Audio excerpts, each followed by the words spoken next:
This your boy T-Poe. This the New Solution Radio podcast show. And if it ain't AGELREEFE and the family, I'ma keep saying it till I get tired. Overstand, leg up. Yo, we back, man. Hey, let me get a round of applause for everybody that, you know what I'm saying, that came in.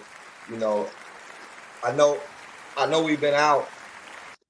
You know what I'm saying? I know we've been out. I know that, you know what I'm saying, everybody took a break, things happen, life happened, but that's just part of the game, and that's just the way it go. I got my big homie Ambassador Carl in the building with me. Y'all give him a round of applause, you know what I'm saying? We're gonna go ahead and let it be on, and you feel what I'm saying? And today's show, you know what I'm saying, is the growth and the movement. And I know last week we did a show on you know, taking responsibility as us as people that have positions of power or positions of whatever, motivational speakers, free thinkers, anybody who has any kind of role, I'm gonna say role or title, you know what I'm saying, has a responsibility to our youth in our communities, because these people are looking up to us, you know what I'm saying? They're watching moves, they're watching everything that we're doing, added along with everything going on in the world, you know what I'm saying? It is a responsibility. And I still want to speak on that, but what's going on with you, G? You good? Oh yeah, man. Just fighting this frame, man. You know how it go. For sure. Oh yeah, most definitely. Just staying out the way. I know you want to chime in on that. Oh, as far as these cats out here in the world or the politicians, it all coincides with one, because if we understand the political nature by numbers, then we understand the people. And if we understand the people, that all people not part of the political gender, but still part of the political party, whether they count themselves out or not, we make the political views, the political agenda, and things like that. And my thing about that with these so-called title guys and stuff like that, they very educational dudes out here, and it seems like they are pushing more towards the political handout of it all before they step forward for the people. Right.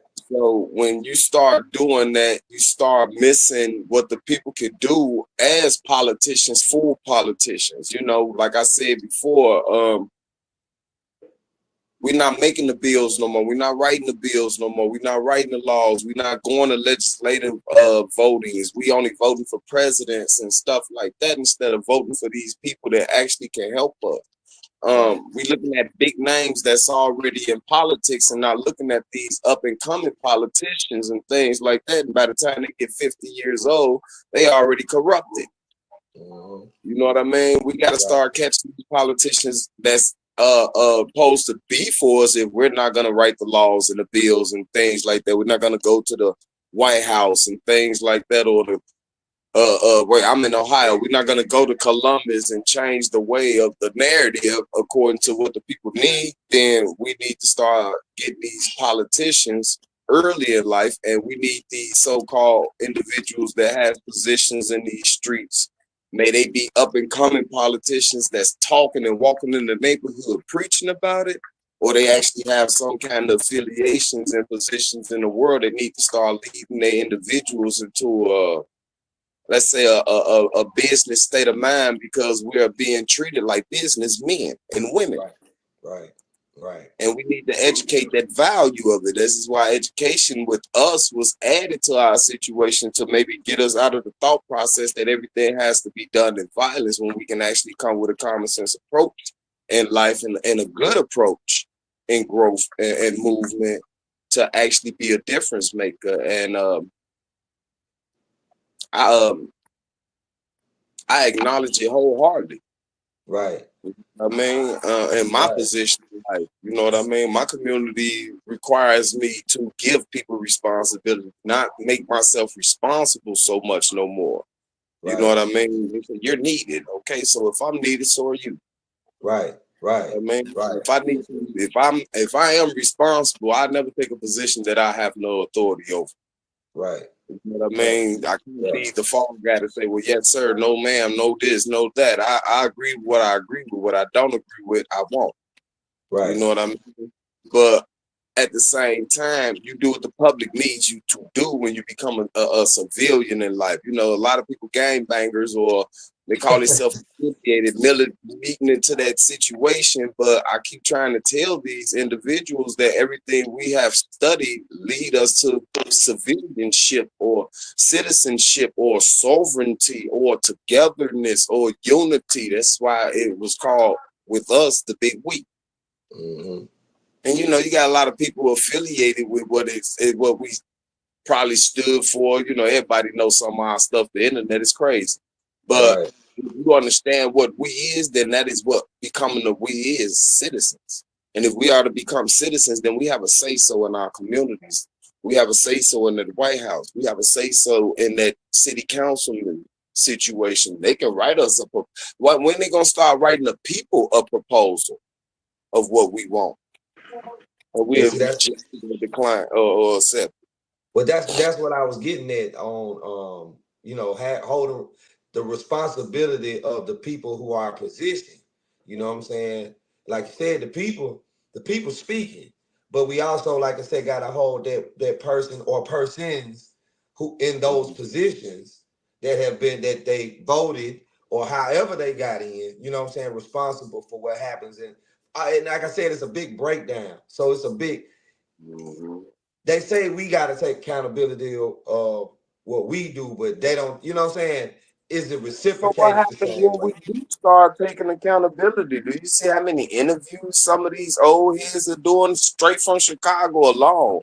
Like I Yeah, respect OG Percy hard for breaking things down according to what people need to hear, you know, as far as his view, his perspective of where he's from and things like that. He's not talking about Chicago. He's sticking to the ball of where he's from. Take care of home. right, I happen to be from Chicago and live in Ohio, so I got two homes. I'm gonna take care of both of them if I can. With permission though.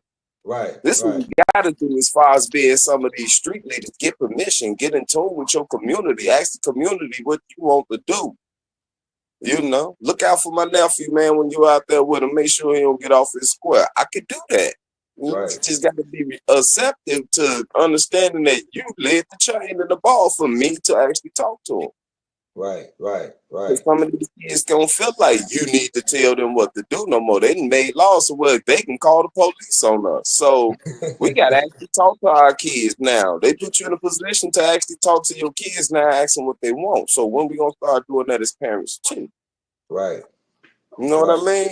right, It's a lot of things come with the responsibility of being the leader of your community, even if it's just a block. And with us, as far as our affiliation, we feel that if it's one of us on the block, then you're responsible for that block. So get in tune with your block and let right. them know you come in peace. You know Mhm. what I mean? And want to do something different in the world. But if you come over there and open up the block and shut it down, then guess what? Some people in the community might shut you down. Right, right, right, right. And you And see can't say that. nobody told on you. Well, see, that's what I'm saying. There's a lot of that. I know in the news, especially in Chicago, it's a lot of stuff going on. You know what I'm saying? Outside looking in, people they're just, you know, flabbergasted and scared to go there. You know what I'm saying? Not that bad, man. For real, for real. We have to understand the fact about Chicago. Once upon a time, it was never social media, and a whole lot of things took place that wasn't talked about. But now that it's being exposed this much, you think about it. 1990 to 1997, you probably got 1,000 murders a year. This year, today, or any other year in the last 10 years, you get 700 to 800. Yeah, So it was a lot of things going on because, hey, in my opinion, the law abiding those that supposed to enforce these things from happening was letting it happen. mm-hmm, You mm-hmm, know what I mean? They called mm-hmm. it street justice back then. You feel me? They didn't Street care. Some of them justice. was doing most of the dirt anyway, just to cause some of these wars. We ain't gonna ever act like that they ain't never been affiliated with some of these things. I've seen video of them watching the Ida B. Wells way before I was born, living over there, till I left there, and probably longer. Robert Taylor too. Y'all allowed everything to happen like an experiment, and then you flabbergasted at the results. Yeah, And yeah. you locked up everybody that could have led the way to something different right at the time frame of their change. Mm-hmm, mm-hmm, So what did you do? to help us, but watch it and let the whole world know you had something to do with the building of it all. And now everybody wondering what's going on in life. You made sure y'all removed every male object that was a masculine situation that can help teach their kids, even in the community that was looking out for the kids. Cats like me that played basketball, if they felt like I had a skill, talent to lead the hood, they didn't let me do what I wanted to do. Yeah. You took that away. And then told the kids that you can call the police on their parents if they whoop you. So now there's no discipline but a jail cell for our kids. You actually think some of us finna let y'all discipline our kids, and the only way you get is a jail cell or a foster home where most of the damage actually happened to them at? Little girls get raped, little boys get molested in foster homes. They start doing drugs. It's like a halfway house in there for drug addicts. All the dope in there. You know what I mean? So we have to understand what's really been going on and why we are in the positions that we're in. But at the same time, we have to understand that we are in a position to take ourselves out of these positions. Now that we know. You know, they say to be aware is to be alive. This is true. You feel? So the whole, let's just say lower class of the world need to rethink. You know what I mean? And change our effort from just not only equality but liberation. Yeah.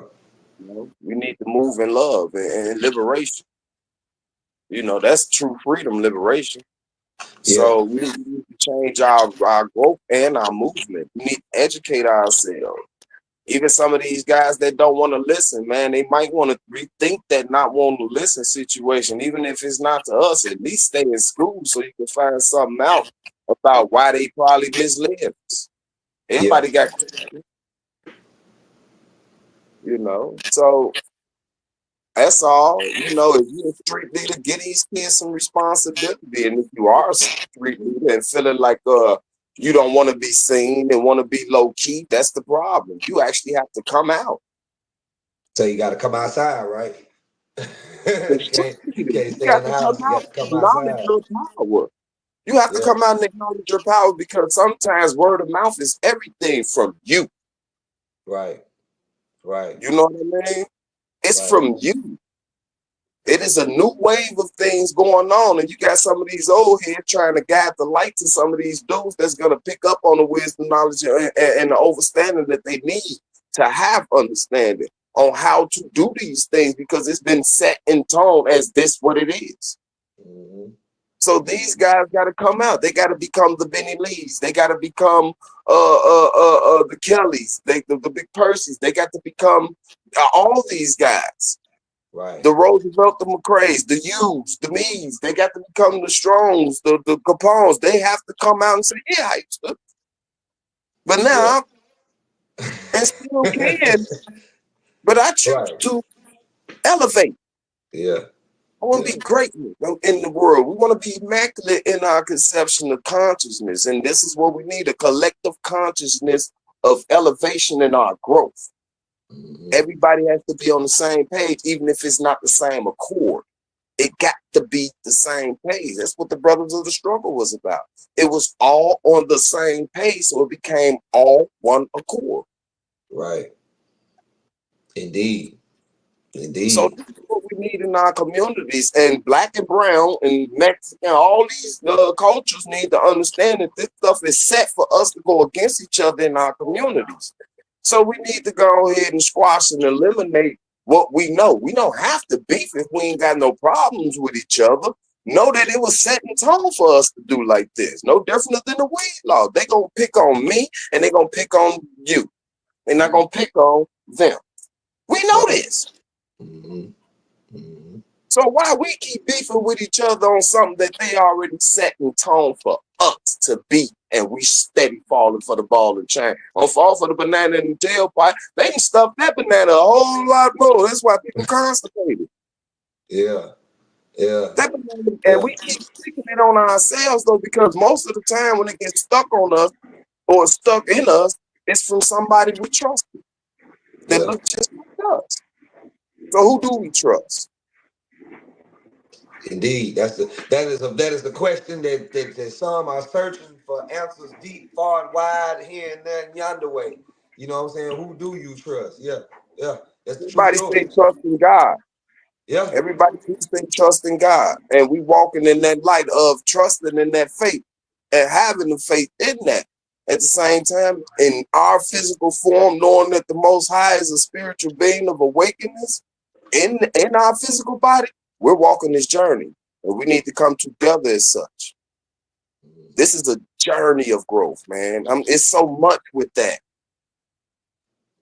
You know, it's time to start over together. Yeah.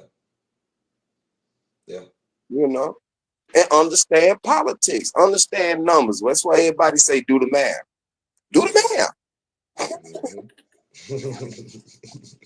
8.5 billion people in the world, and we not part of politics, or we shouldn't get in them. It's all about politics under this corporate constitution. It's all about politics. That's true story. We got OG Capone in the building. We got Miss Katina in here, you know what I'm saying? For everybody that, you know what I'm saying, just chimed in, tuned in with us, you know what I'm saying? And I'm sorry, y'all. I got lost for a second. Nah, you good. You good. You good. Nah, see, that's what I'm saying. Like these type of podcasts, these type of questions, these type of things need to be talked about. You can talk about them behind closed doors with your peers and your friends or whomever or associates, but there's nothing really done. So we trying to get some stuff done here. You feel what I'm saying? Mm-hmm. Hey, point blank. Times of the essence, you know what I'm saying? Time ain't waiting on everybody. Everybody ain't got time. And that, I think, is the mistake that people use, like, oh, I got time. Or I got time. Oh, right. At the rate, like you said, do the math at the rate. No, time ain't waiting on nobody. Yes, sir. Mm-hmm. Miss Katina, how you doing? I'm doing okay. How's everybody? Oh, peaceful, living in peace. Just blessed. Can't complain, won't complain. I'm just listening in. Oh, okay. See what y'all got going.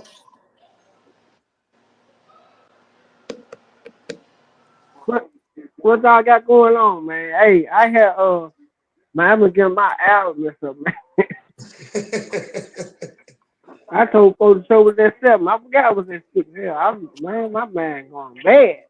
Nah, you good. You good. We can run it, you know what I'm saying? Like I said, we were more or less talking about last week's episode and then today, the growth and the movement, and just, you know, giving a little scenarios about, you know what I'm saying, the growth and the movement of everything. Because right now it's a big time and people need to be involved.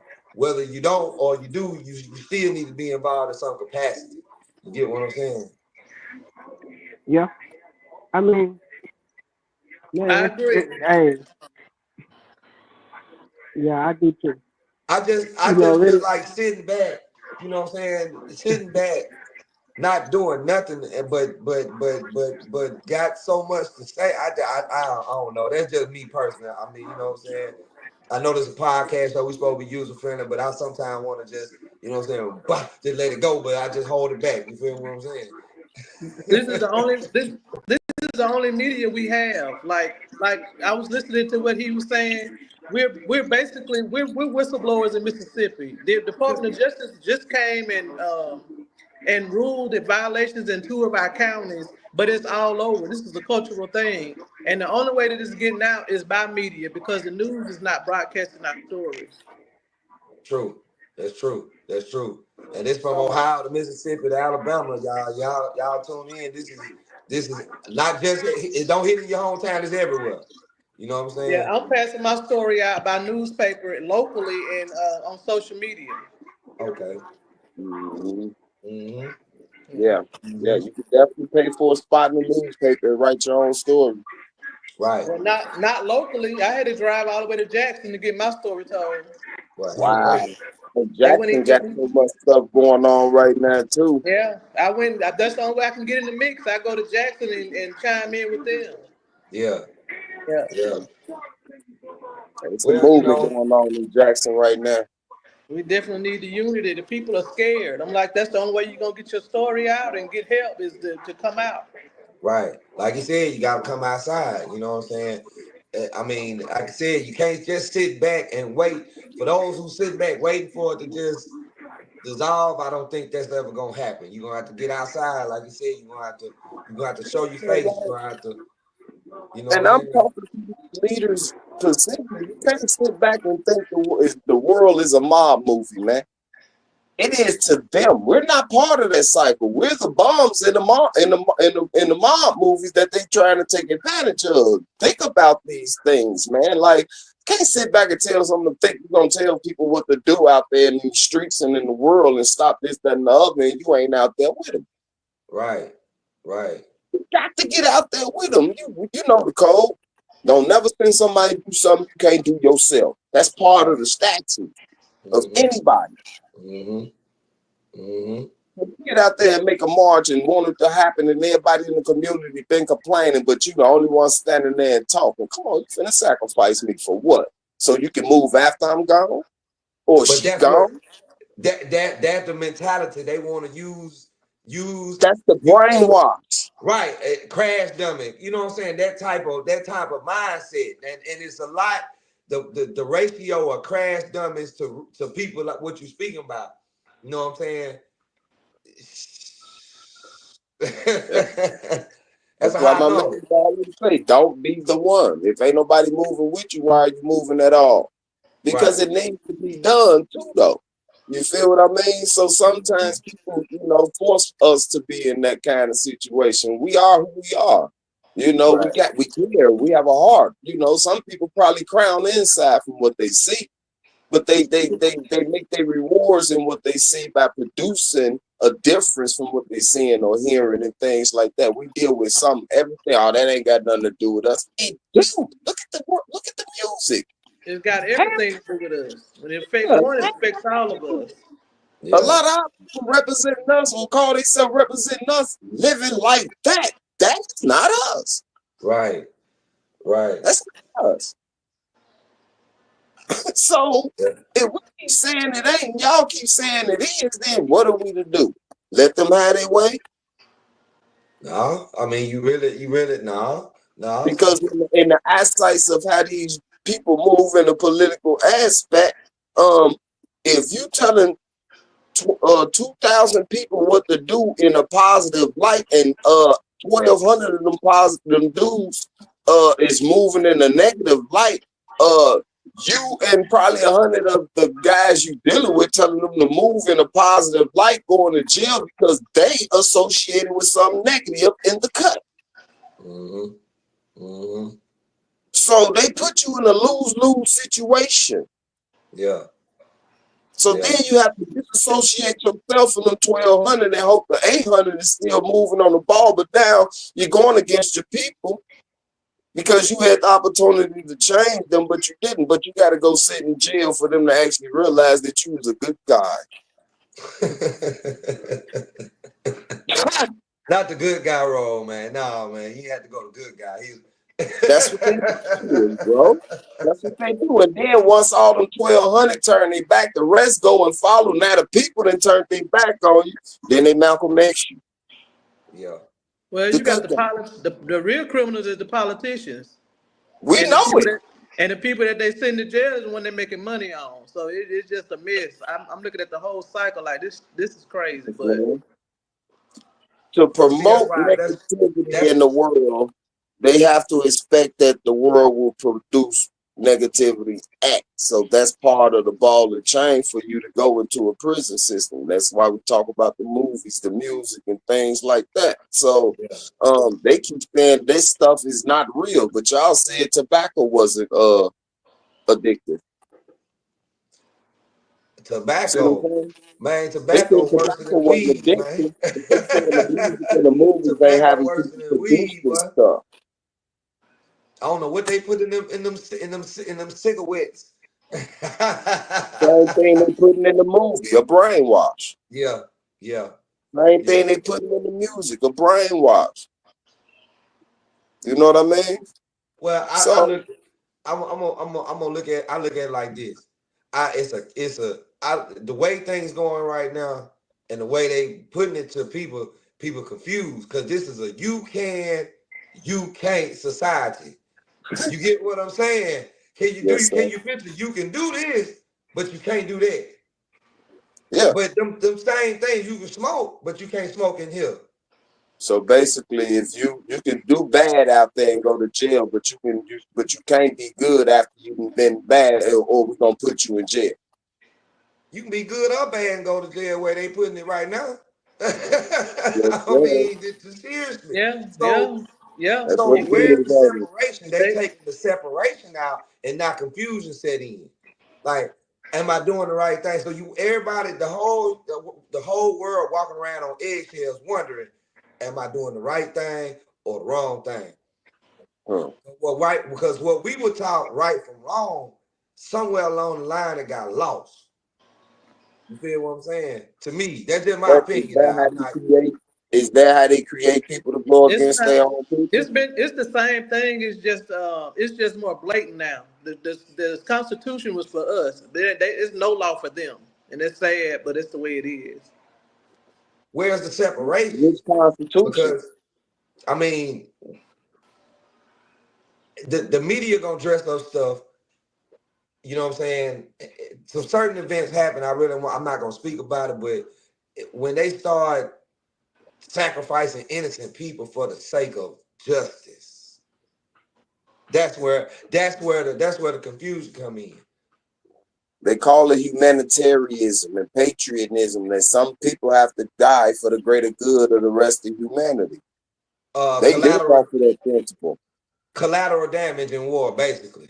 That's why they Like, created poor people who go to war most than anybody trying to get a career and stuff like that. The military was full of poor people. They come out middle class. Some of them don't come out at all, or some come out crazy, and then they turn their back on them too. After so long of living good as a military vet, they take them funds from us because we keep voting for these stupid politicians that's hurting the vets too. They ain't never been in the military though.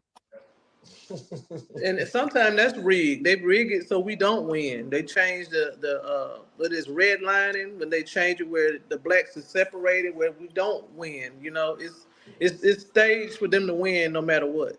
right. No, it's always going to be something about a separation tool, even in school and things like that. And I hate to speak on it, but I have to because I feel like I'm being attacked. So the public sometimes need to know. You know what I mean? Like Yeah. since pre-K, my child, she's black and that's been. She lives in a multiracial community, but non-black multiracial, just white and Mexican. And it's like since pre-K, she's had to go through you know what I mean? Mm-hmm. The racial injustices of things to the point where one teacher not only retired or they forced retired her, but now she's on a school bus to where her brother have to step up and defend her honor because some little dude older than him literally want to walk up on her and bully her. The other little kids is like, she looks strange and weird. So she's going through, I feel like she's going through the Brown versus the school system right now. The board of health, you know what I mean? That's what she's going through right now. She don't understand because my baby's so friendly. You know, she's so friendly. She love everybody. But now you coming home with this look of doubt in your face to where, like, in pre-K, she had to sit over there with the other kids that could have possibly been black and ask permission to play with the other kids over there who are Mexican and white. Why are we going through things like this so young in a school system? Right. You feel what I mean? That don't make sense. It don't make sense at all. Now she's on the school bus, and her brother that understands the fact that he has black sisters and he's full Mexican, and these kids are racist. I have to step up and fight a teenager, and I'm only 10 years old because my sister black. And now you want to attack the parents. You know, I discipline my kids. You know what I mean? Like, we ain't gonna do all this, that, and the other. But now, here come children's services. So let's sweep this under the rug that my child is being treated like this, but I discipline my child. Here come children's services, but y'all still ain't called me. Or it popped up at the crib or things like this. So I feel like it's a retaliation situation because I don't care what y'all made up as far as the laws of man. I live by the laws of God. You can't overthrow that. So I'm sorry. I don't spare the rod and spoil my child. I'm sorry. And my child ain't gonna put herself in a position to where she's jealous of her little sister and hurt her real, real bad. And you lock the parents up for the situation. And I could have nipped it in the bud a long time ago, which I have. Reason why y'all want to talk to me. You see what I'm saying? So now I feel like it's a retaliation situation, but don't nobody want to listen to what's really going on in Ohio until we actually going through it. Same thing y'all going through in Alabama with the schools and stuff. It just goes unnoticed. Mississippi, same thing. Yeah. It's something in the air. It's something in the South. It's you know what I'm saying? Ohio feel like they the South though. Lipstick, Ohio ain't no different than Texas. Yeah. Lime, Ohio ain't no different than Alabama. They country. You got the Confederate rocking around, and you got the Panthers doing what they do, and it's a mixture of something, everything. And it's no different. We worried about the bigger cities, and we in these small communities going through it. Like we in slavery still, running from Massa and them. And then they put us back in skinny jeans so we can't run fast. And keep talking about that sagging came from jail. No, that came from slavery, brother. When they used to put all them tight clothes on us when we try to run and couldn't hop over the gate. That's where sagging came from. Yeah. It was a trait from slavery, not jail. Yeah. But if you go to jail sagging, somebody might pop you. That's the mentality that they want to project because it's a it's a money maker. You know what I'm saying?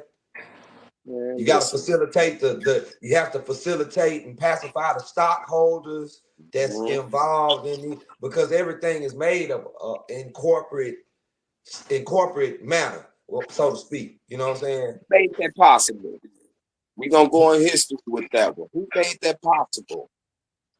Ooh. They took the people's constitution away from them when one act happened. Elaborate. Come on with it. I know when 1857 was Lincoln.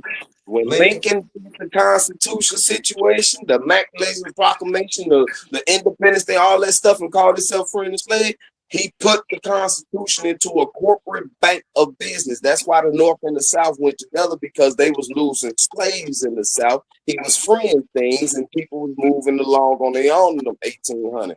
That's how the Black Wall Street became about. They was already gone. Some of them people from Black Wall Street came straight over here from Europe with their money too. That's what they're not talking about. And we ain't talking about the one that happened in 1927. We talking about the one that happened right after they did all that stuff. Yeah. Type of energy. See, stuff they don't talk about in school.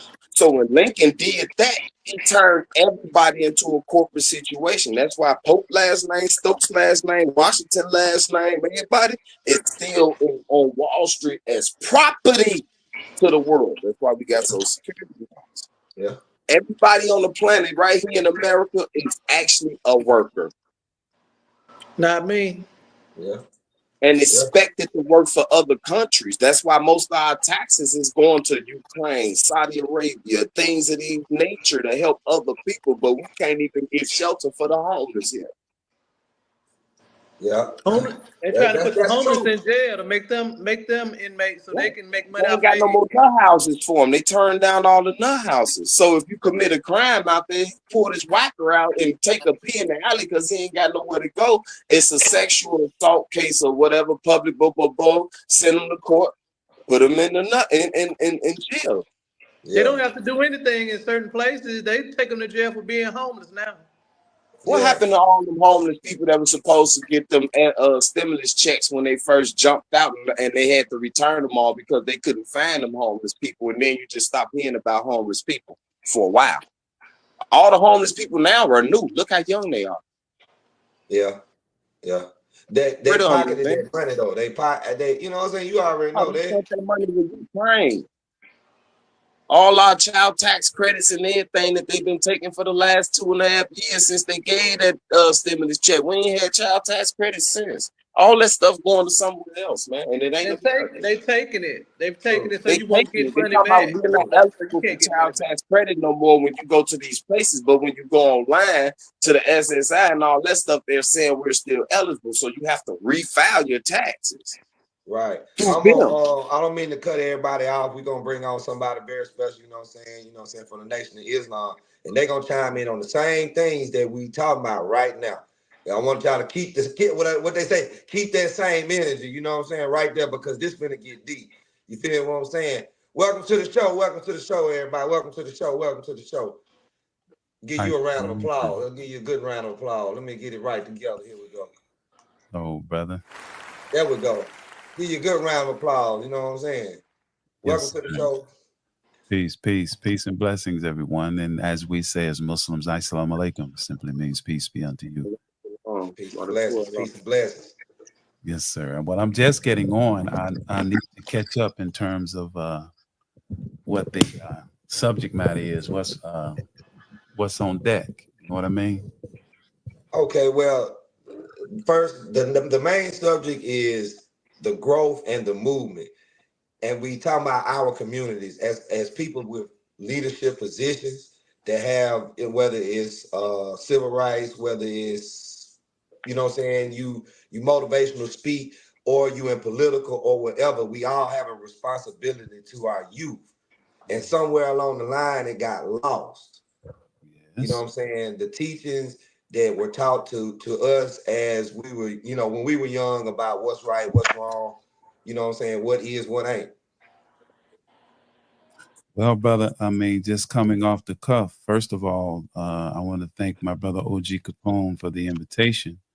And thank you all for just allowing me to come on.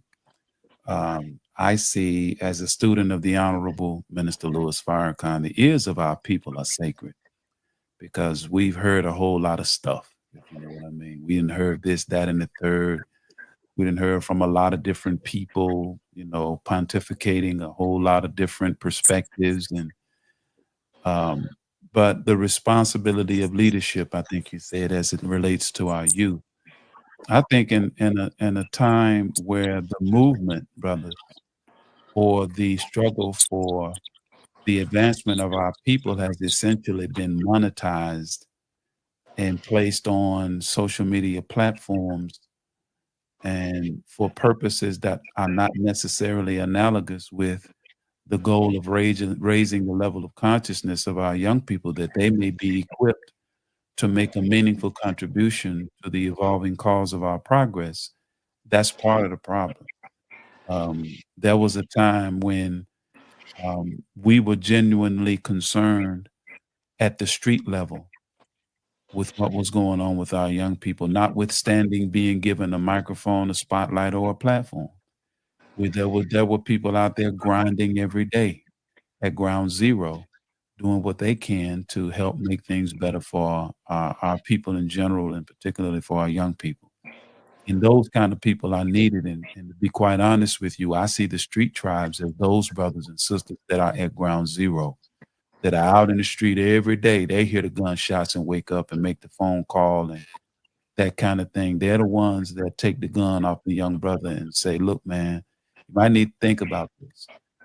And I think that we need more of that. And those of us who, quote unquote, have these platforms need to go to those who are at ground zero, which is one of the things that we're desirous of doing. God willing, next month we'll be in Tupelo in the street, if you know what I mean. In the street. Right. And yeah, I've been seeing and hearing a lot about you know, I'm doing a lot. I know a few brothers here, you know what I'm saying, they reached out to me and they assured me that if I needed them, all I gotta do is make a phone call. So, you know what I'm saying? And that's a good thing, you know, to know that you got that type of support. You know what I'm saying? Yes, sir. Back to the matter at hand, I just feel like it's just a lot of the curtain, you know what I'm saying? The curtain behind, you know, they hiding it behind our eyes, and they're trying to blind us from what's going on. And people are not dumb. They're, you know, they're very perceptive to how the game's being played out here, from the judicial system to the political system to our own communities, to what each and every household. And from what I've talked to both sides, black and white and Mexican, and they've all said, we just want somebody, you know, can you, make something to help us pay our bills? And more that there's more of the same thing on each race level, each culture, each tribe can, you know, we're not looking to the government to pay our bills, but we need more structural things in our own communities to allow us to pay our own bills. You feel what I'm saying? Yes, sir. I definitely feel you, brother. One of the things that I talk with brothers about at the community level in Memphis. I live in Memphis. I commute to Holly Springs to head up our ministry there. Right. One of the things that I always try to get brothers to see is that our neighborhoods are not poor, just look poor. We are not poor because I asked them the question. We have a lot of different ethnic groups in our communities with corner stores. Do y'all experience the same thing? Mm-hmm. Yep. And these people are from, I mean, way across the water somewhere.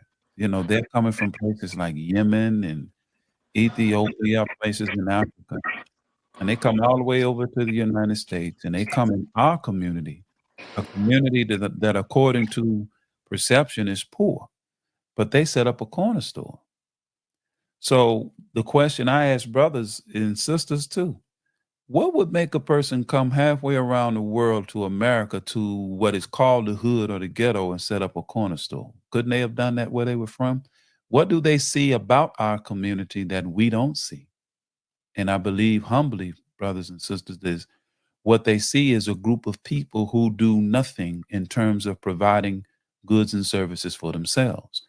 So they set up what is called a convenience store, easy to reach, right down the street, and they sell us what they know we consume. They sell us Black and Milds. They sell us blunt rollers. Some of them are so-called Muslims. They sell us the beer and all of the other little things, the chips. And when they get rich and take care of their children or make enough money, I wouldn't call it rich, they sell it to their friends or their brother or a family member, and the cycle keeps going. Well, what happens when the street tribes take over that? What happens when the brothers and sisters in leadership at the street level awaken and to pool their resources and put our young people in those stores? And that they got to have the kind of fiscal, financial, personal discipline whereby they will do right by themselves and by the community. So when I talk to brothers like that, they go, wow, I never thought about that. It's not a pipe dream. It's something that's very, very reachable. And we don't have to Molotov top a cocktail, the other man's store. We just don't shop with them. They don't shop with us. Right. Nobody's going to indict us for shopping with ourselves. And if they do, we don't care. You know, we buy from everybody. We buy shrimp fried rice. No, nobody complain. We go to their store and shop with them.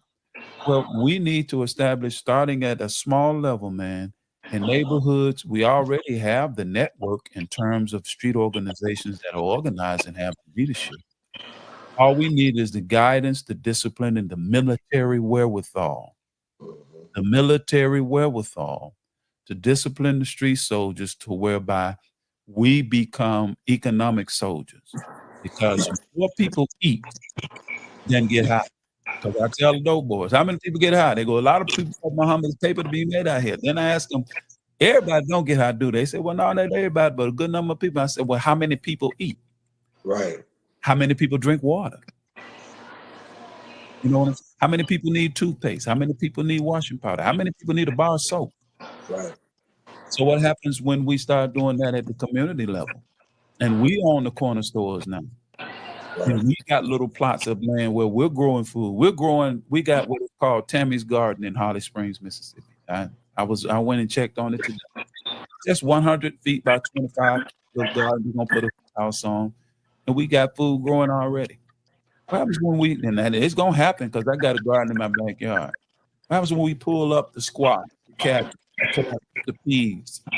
We take that into the hood, and our sisters know how to cook and how to eat to live. We show our women how to manage food, how to prepare food that'll improve the health condition of our people. See, we can do this. We just got to get off our high horses, those of us that are quote unquote think we own one. You know what I'm saying? Put our egos aside and begin to prove the super resource we have and work together as brothers and sisters and stop looking at each other as though one is better than the other. You know, and I hope that made sense. But that's just that's one of the things that's heavy on my heart. We can do this, you know, and thus us in the religious community, and I'm part of it. And I'm from the hood like everybody else. You know what I'm saying? I didn't fall down out of heaven. I came up out of hell trying to stay out of it. But when we stop looking down on our young people because they tied it up and got ring nose, forget all that. Look past that. Look past. Honorable Farrakhan says this. At our people, he looks past what he sees and tries to speak to the hidden presence of God that's in every black man and woman, regardless of what they look like cosmetically. Because when you speak to the God in our people, they will respond. That's been my experience. They will respond. Right. We're gonna open up the door. Anybody want to ask any questions? Katina, Ambassador Carl, OG. I have a question. I live in Lucedale, Mississippi, and I have 7.5 acres of land. I've been trying to open up something for the youth, and I try to go through like getting like a grant, but they make it hard for you to even try to do that when you're living in the area that I'm in. And it's a brother that was denying me. Like I had to come up with a plan, a 5-year plan of just opening up a rec center, like having TVs put up, pool tables, just a stage, and kind of have a place to kind of educate them, you know. And he was like making it so difficult. It's like, what's so hard about it? You know what I mean? Yes, So sir. it's discouraging that you're trying to help the community, but when you don't have the people to see the same vision, it's hard. It's hard to do that because I don't want to go in debt. Being a single parent and living well, now I'm living alone. My children are now adults, but I don't want to put myself into debt trying to do it. But I have the land and assets, but they make it hard to get a loan on my home, like the banks. So Yes. it's like this is crazy, and I work every day. Like I don't get it. Well, to give you clarity on that, I need to put you in touch with our farm people in the Nation of Islam that understands the roadblocks and the hurdles that they intentionally put, you know, in front of us when it comes to giving us access to resources that would allow you to accomplish what you're trying to accomplish, sister. There's a brother named Brother William Muhammad. God willing, Sister Katina Washington, right? Yes, sir. God willing, Sister OG's got my number, Brother Capone. We need to hook up, and that's what is in my mind and heart. There's a lot of good people, and I'm looking at some right now. You wouldn't be on this platform, I don't believe, if you didn't have a good heart and have a desire to help Black folk, and particularly in Mississippi where we are. The Honorable Louis Farrakhan said to me and to us, not just to me specifically, but to us, he said, of all of the 50 states, he loves Mississippi the most. When the minister stood back up to rebuild the Nation of Islam, when he went underground, guess where he went? He went to Mississippi. It was brothers and sisters from Mississippi that stood up with the minister in the early days of the rebuilding of the nation, like Lou Myers, Alfred Skip Robinson, and brothers and sisters down in Mississippi. So he's planted a lot of seeds. So me as his student in Mississippi, my desire is to go find where these seeds at.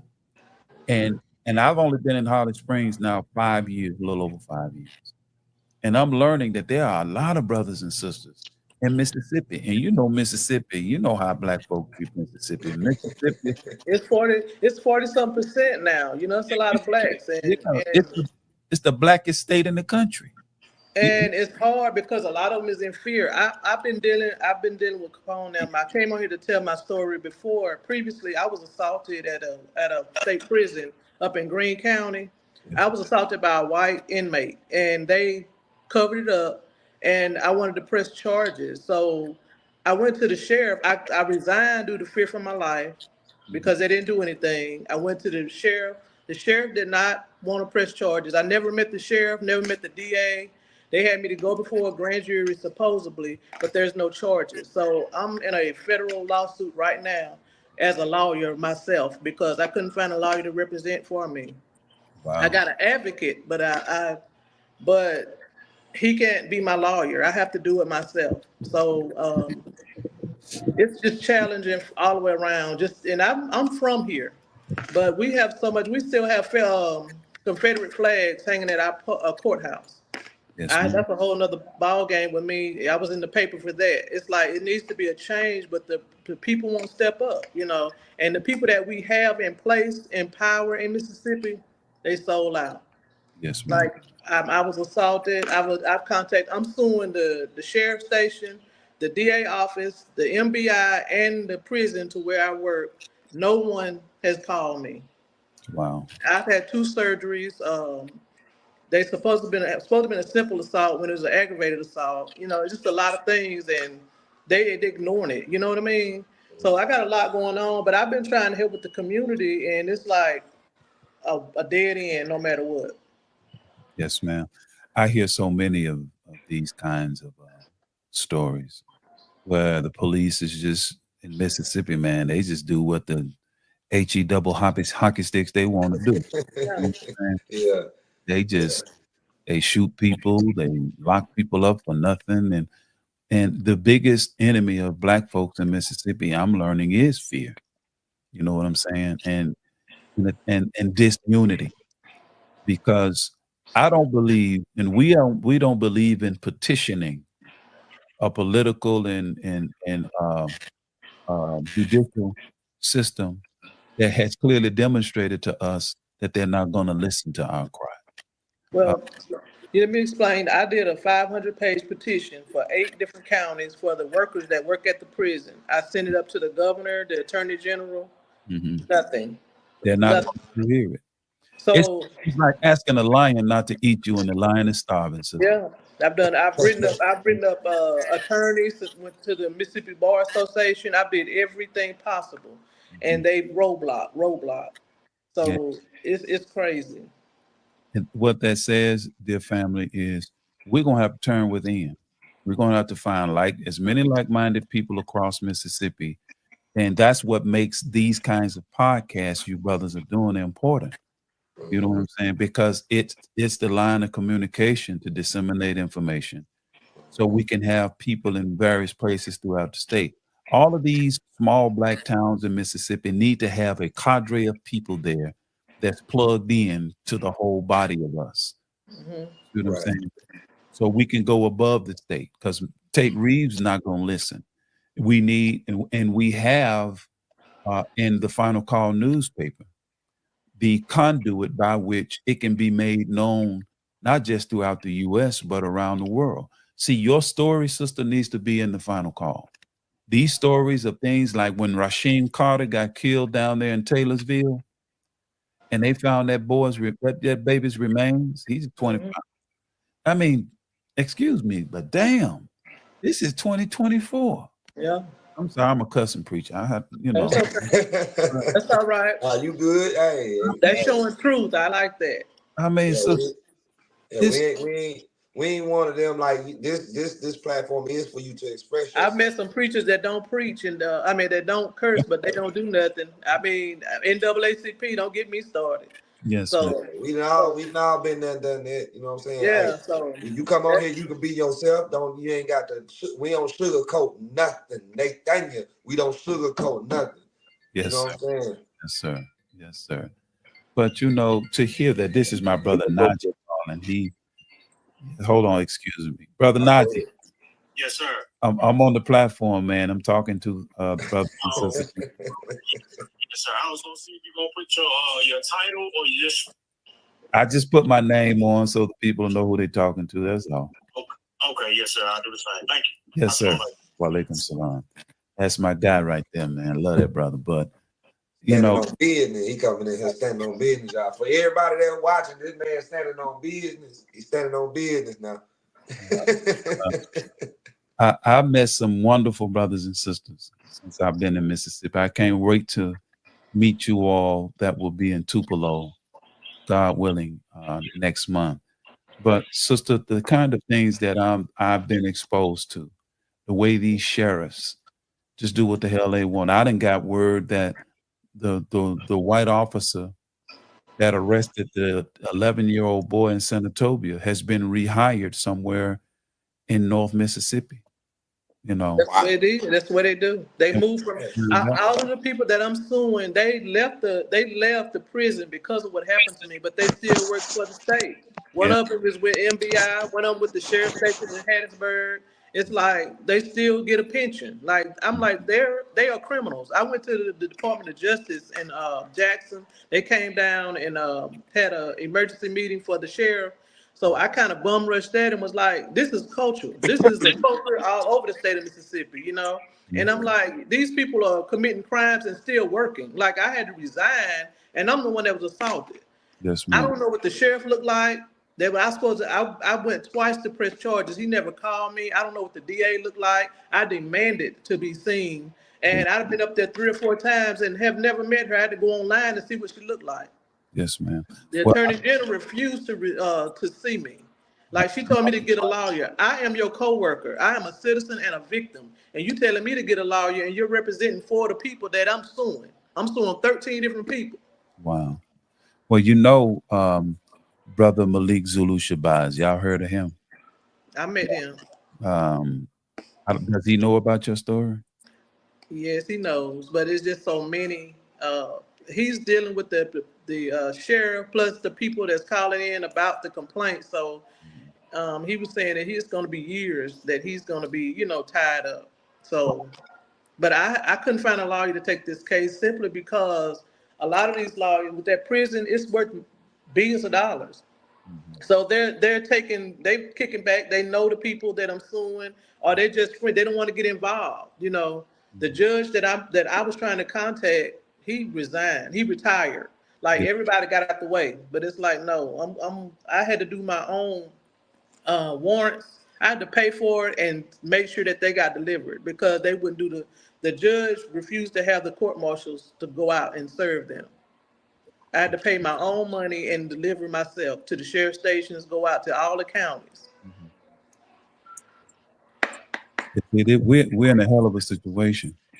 And this is why it is important particularly to the brothers. This is why it's very important that we first have to stop killing ourselves. You feel what? It makes it very difficult. I don't think we really understand how difficult it makes it to advocate for the sisters who are in this kind of situation. When we are engaging in full-fledged fratricidal conflict where we are decimating our own numbers. So the rally like the one that's coming up, it can't be just a sweet, a good folks sound good and they say a lot of good big words and then days later ain't nothing happening. But there has to be actionable items and we have to begin to as Black people because if we don't speak, brothers and sisters, and if we don't hitch our wagons together, so to speak, I mean, from all forms and walks of life, from the brother on the street to the brother in the suite, we have to unite and begin to figure out. I don't have the answers for you. I'm not an attorney, and I don't know very much about sister how to approach. That's why I mentioned Brother Malik Zulu. But we have to begin. There's a sister named Julian. What's her name? She's in Mississippi. She's a female attorney, an activist attorney. She's dealing with a lot of those kinds of things. Jefferson. Her last name is Jefferson. And I ran across her profile and she's dealing with cases that are similar to yours, where the person has been clearly wrong, and the local authorities just, they just act as though it hasn't happened. So one of the strategies that was used during the time of Medgar Evers and whatnot, we have to stop spending money with these people. We got to be able to hurt them when they hurt us. And the only way we can really hurt them is to begin to withdraw from them economically. Because see, if we ain't spending our money with them, you know what I'm saying?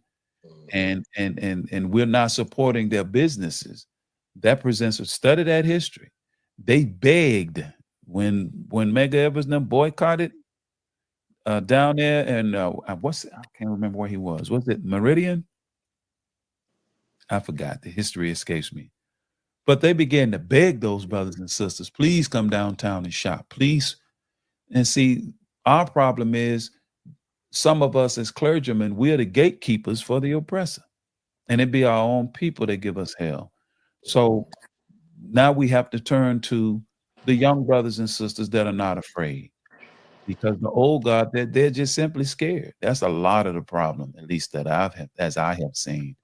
They know what's happening is wrong. They know something need to be done about it, but they are not willing to take the chance. They're scared. Then I'm not going to mess up. I'm going to retire. And I'm not. And they don't get involved. The sad thing about it is when I was assaulted, the warden was a black preacher, and then there was another guy that was the captain, and a deputy warden. He was white, but it was two brothers that knew about that, and they never even reported. That's what killed me. Like I couldn't grasp that. Like they didn't even try to help me. Wow. Listen, boy. It's a lot going on. Definitely, she needs all the help she can get for everybody out there. If you got any information, make sure you get it over to us so we can get it over to Katina, you know what I'm saying, and the brothers, so we can get this situation resolved, because it is deep, and it gets deeper as the story goes, because she already explained it to us in a deeper detail, you know what I'm saying. And it gets kind of just make you feel some type of way. You know what I'm saying? So I know Ambassador Strong jumped in here, and I know you got Bro Najee. We'd like to welcome y'all to the show. You know what I'm saying? We got Whistleblower Fred on in the queue. And this is a big show today. You know what I'm saying? It's a lot that need to get done today. So we're gonna let Ambassador Strong jump in. Big Wee Ambassador, you know what I'm saying? Senior Ambassador, you know what I'm saying? How you doing today, sir? Peace and blessings. Peace and blessings extended, brother. I'm doing all right. Blessed and favored.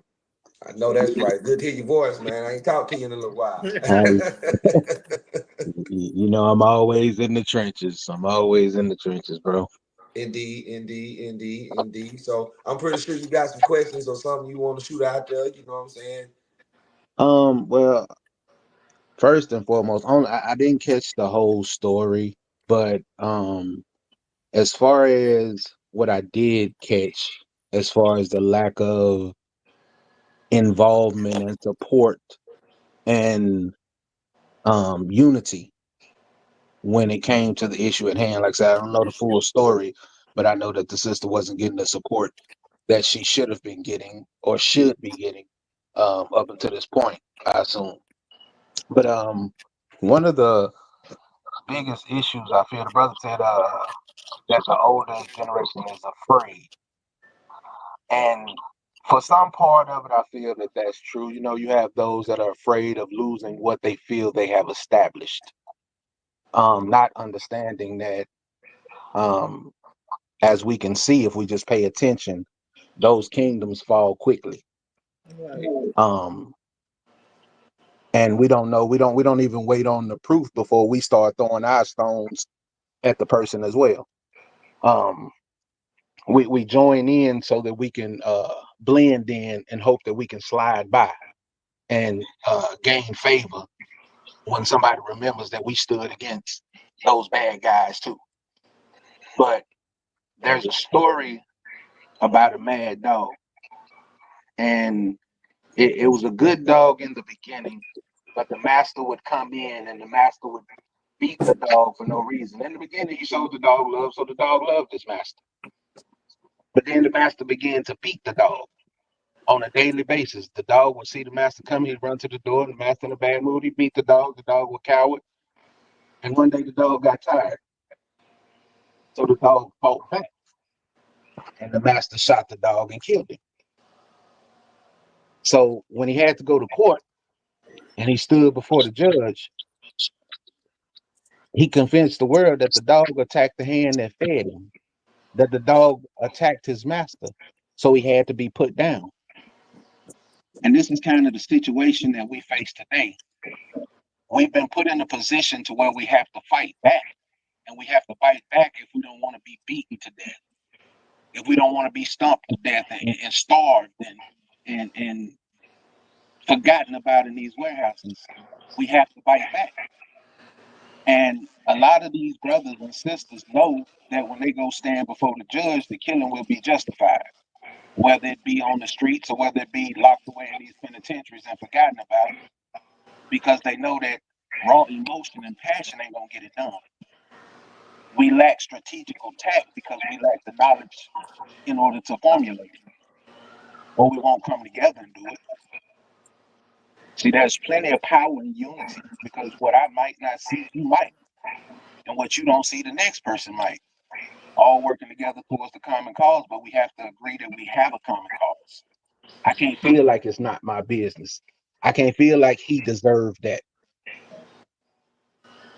This is a mindset that needs to be changed before anything else will change. See, a broken people simply means that you think low of yourself. When you're broken, your mind is broken. You can't see your strength.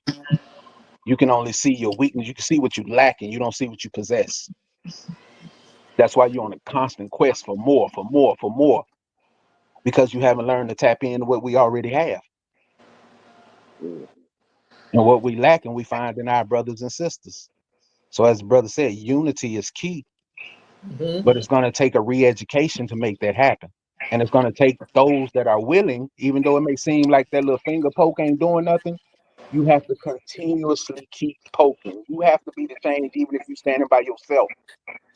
And that may motivate the brother standing next to you. You have to keep talking, even when they tell you to be quiet, because somebody hearing it might be the spark they need to ignite.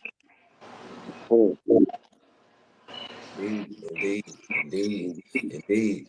That's what I was saying earlier, Mr. Pope. This was before Strong got on, and the Muslim brother. I appreciate everything he said, and the most valuable thing that brother kept saying was we. You know what I mean? Yeah. And when we understand the value of we and what we have to do and what we think we need to do, like Strong saying, like everybody on here saying, even though she had her situation on her own, she can know that we are part of the solution to her problem too, if we understand the educational value that we all need in life and society, and that can spark change and things. And I wanted to piggyback on what he had said, had asked about what can happen in the community if we use our resources as a single entity. And I did not want to disturb him, and that's why I cut my mic off, because he was in his flow. And I call it collective consciousness. We all call it collective consciousness. Like Strong said, we need a re-educational value of things in life to what we need to do as people. First of all, you know, unity is the key, but unity without a plan is just a theory.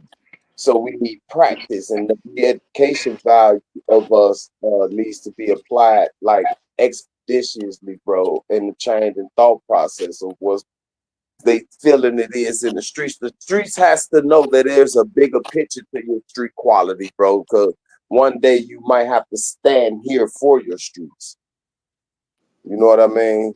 For people like Katrina, for people like OG Capone that go through what he go through in Mississippi, his family hit my family. Mr. Strong's situation going on, like even with her situation to where she's not getting no help. That is called the blackball. You are one person that is challenging 13 individuals that can actually shut it down, but you the one person that they can sweep it under the rug and eventually they're gonna give some money to that they think. You know what I mean? And not too much exposure on it all. Right. That's what they are on with that situation. That's the blackball. They didn't let any political individual know that's on their side not to deal with you. There ain't no difference between blackball from getting a job. The They trickle use it. down theory. Yeah, it's the trickle down Yes, theory. sir. You Yes, know what I'm sir. saying? Yeah.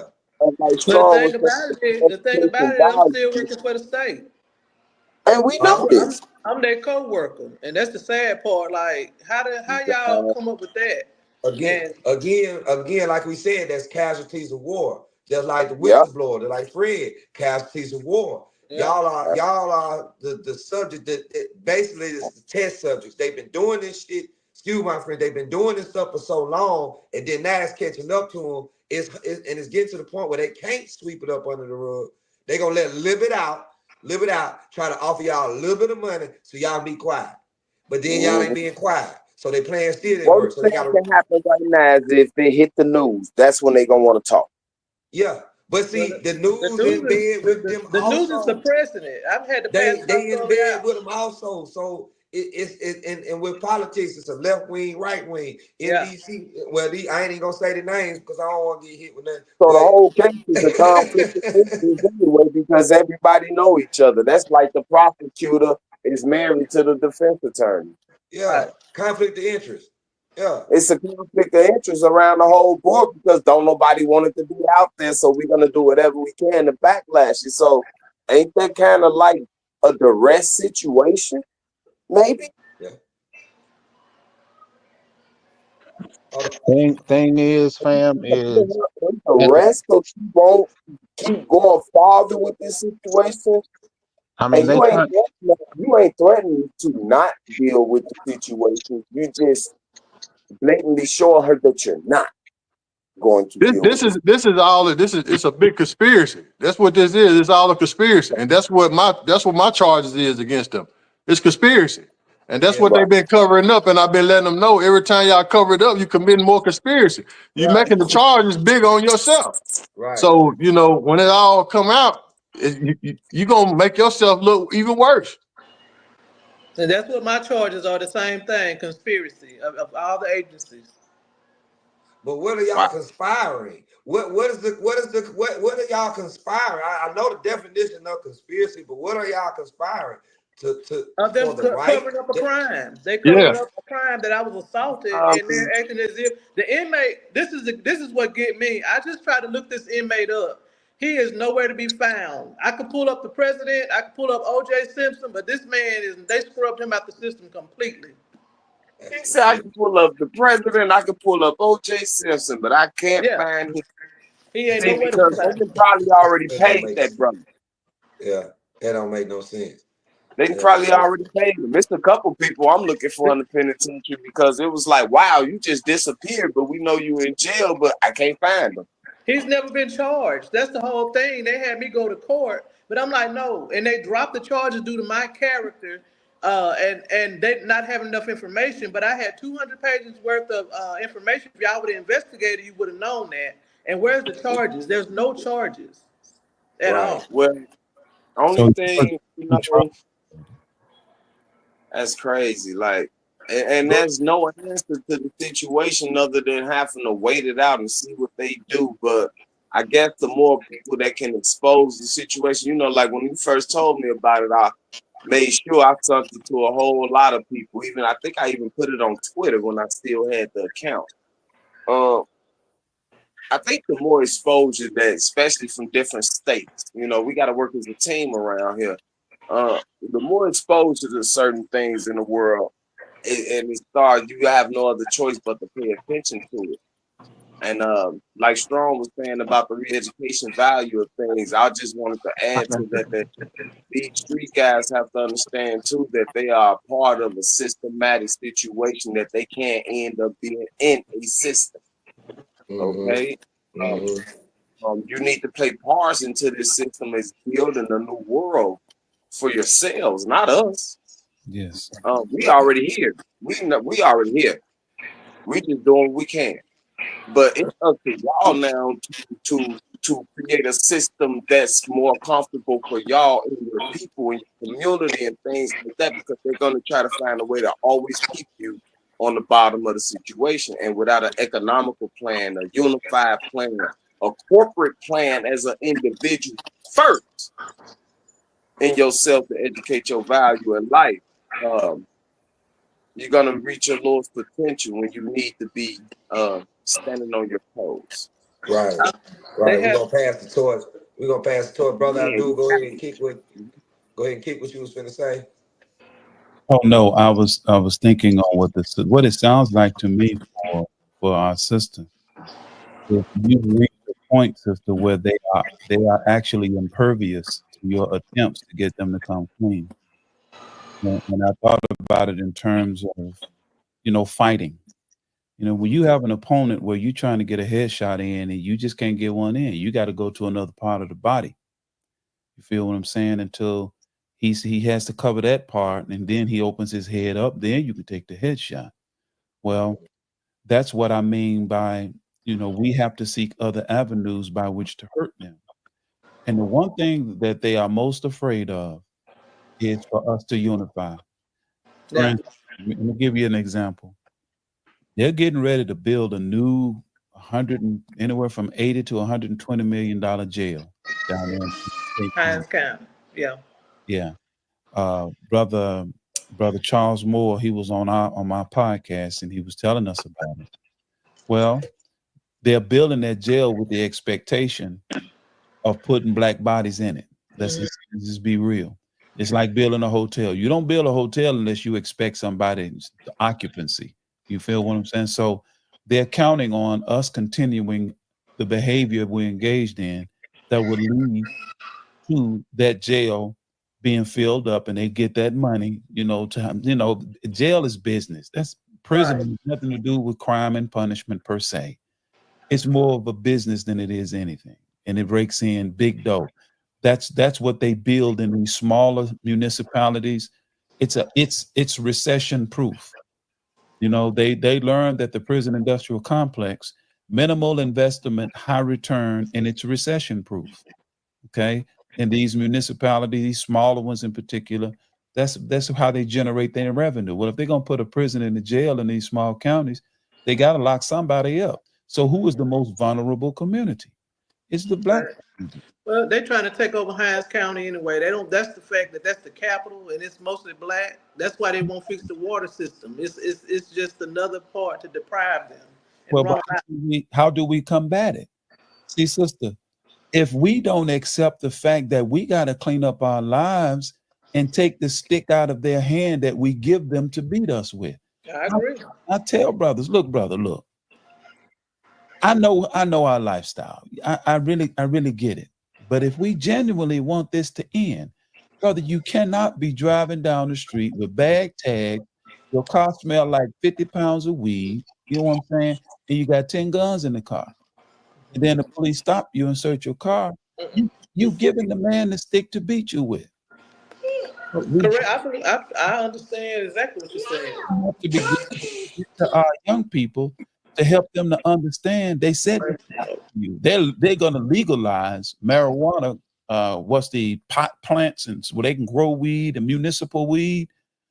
They're going to legalize it in Mississippi if they hadn't already. And white folks going to make money hand over fist, where brothers will get locked up for having a blunt. You feel what I'm saying? So we have to get to our young people. I think our answer is in the street. In other words, we got to go to the body. We have to go out and fish in our young men and women in a rigorous kind of way to keep them out of their system. We have to go inward and talk to our people and sound the alarm, so to speak, as to what's coming. Because we as brother was saying, Ambassador, where my brother that was just talking? Strong. Yes. He was saying we have to have an economic base. We have to begin, we have to start somewhere. And the strategies that we've been deploying so far have not been effective enough. So, as the Honorable Louis Farrakhan has been warning us as Black people, our unity is more powerful than any weapon that they can form against us. When we're united, and if you unite the head first, and we resolve among one another that look, we're going to establish the bond of brother and sisterhood, and we ain't breaking it. We ain't breaking it. You know, if to the degree that we're not willing to do that, to that same degree, we will remain vulnerable to their attack against our community, and we will remain powerless because organized hate is more effective and will always outstrip disorganized love. And they're organized in their hatred of Black people. You feel what I'm saying? And they pay a few of us and give them positions of comfort and a life of comfort in exchange for being essentially the gatekeeper, you know, to keep the rest of us in line, so to speak. Paid distractions. That's exactly what paid distractions. Yes. Yeah, that's what they are. Paid distractions. Can I step in for a second? Go ahead, go ahead, Fred. You know, and I'm not trying to toot when I say this, I'm not trying to toot my own horn or put myself above nobody, but I hear everybody, we talk about this Black unity stuff and what we need to do. I'm in a position, whether people believe it or not, I'm in a position that I'm able to change policies and laws because I really beat the feds and nobody's backing me. Like nobody's standing behind me or the side of me. And like, I have really, the DOJ offered me $300,000. And they didn't offer me that money for no reason. So with that being said, if I had some people behind me that help me get this story out, the DOJ would have no choice but to come and change their laws. Like, because I've been to the mountaintop. I've been to the mountaintop. I like Shotbody said, I done seen the demon. I done seen that monster. And so with that being said, I just need some help getting this story out because between me, Miss Katina Washington, and old school guy, I call him Pops, Mr. Britton Mosley, between our three stories, they would have to change laws dramatically because it's the same pattern. Like we have shown a consistent pattern between the state and the federal government and nobody's getting behind us. Like I appreciate being on this platform right now, but it's got to be a way that, you know, all this marching and stuff, that stuff not working. They don't care about that stuff. We can march all day. We can talk all day. But until we get up in their face, and I did that already. I've really exposed the Department of Justice and nobody's standing behind me to say, hey, let's help that brother. You know, it's just like everybody just brushing me off. Yeah, you're a troublemaker. Yeah. Like I've exposed the NAACP, you know, I've exposed the unions, you know. That's that. In the union form, they call you a disgruntled employee yeah. person. But that ain't the case. That's not the case. You know it's not. You got people in places, and that's like I said, what's the old saying? We all got a crowd before we walk. And we know you beat that. We know you did that. And that's and you know what I'm saying, brother? This like all the shows that we do, they be recorded so they can be replayed and replayed. But you're right, they don't care about that. If it ain't about separation and hate, then they don't want to promote it. Because it don't fit their agenda. Just the same thing as the team. It draws the attention to them, and they don't want that type of attention. I know Senior Ambassador Strong wanted to say something too. Yeah, I was just gonna say, family, sometimes, you know, oftentimes we're too quick to dismiss everybody because the people we talking to won't support us. Sometimes we give up hope because we're talking to the wrong people. You know, it's a thing: discipline, dedication, determination, persistence. you got to be the little engine that could. You can't quit. You got to keep pushing, and eventually the right people will hear that need to do what it do. But if you get quiet through frustration, aggravation, or any of the above, you allow those things to beat you, then the fight is already lost. See, it's sometimes it just takes the seed to be planted and people to strategically move. A lot of times emotion causes us to run in head first. And if we run in without a plan, then we plan to fail. So it's not enough. You're right. Marches aren't enough if they're not strategic. Talking is not enough if it doesn't have purpose. But see, there are things that need to be done within there's a system in place that has to be. You beat them by playing their game. You beat them by finding whatever it was you found in their system that allowed you to beat them. You beat them at their own game. That's the only way to do it. Yeah. But those Can I intervene and say one thing to that? Go ahead, brother. Brother, what I've learned as far as about the paper and the sword, and they always say the pen and the sword, and they always say the pen is mightier than the sword. But sometimes the paperwork is mightier than the pen sometimes, especially when you dig off in the past, right? See, this is my thing and my method dealing with certain things that need to be addressed and have them hear things. I go in the past and find people that been through these same kind of situations, old cases like that got dealt with in these kind of situations and things like that, or that never got dealt with, never got their stories heard. You get in contact with these people that haven't had their story heard, but still dealing in the same kind of bag, or maybe still feel some kind of way, was ready to pop back up, like Fam said, be the engine that could and put it back out there. Now you have more of a support system that already been through it and things like that. See, because they use our past against us, we need to start using their past against them. You say they have a system. Yes, they have a system. So do we. Looking into our past can find out who we are. So looking into their past can find out who they were and who they are still. You see what I'm saying? It's a court system, good brother. It's a court system.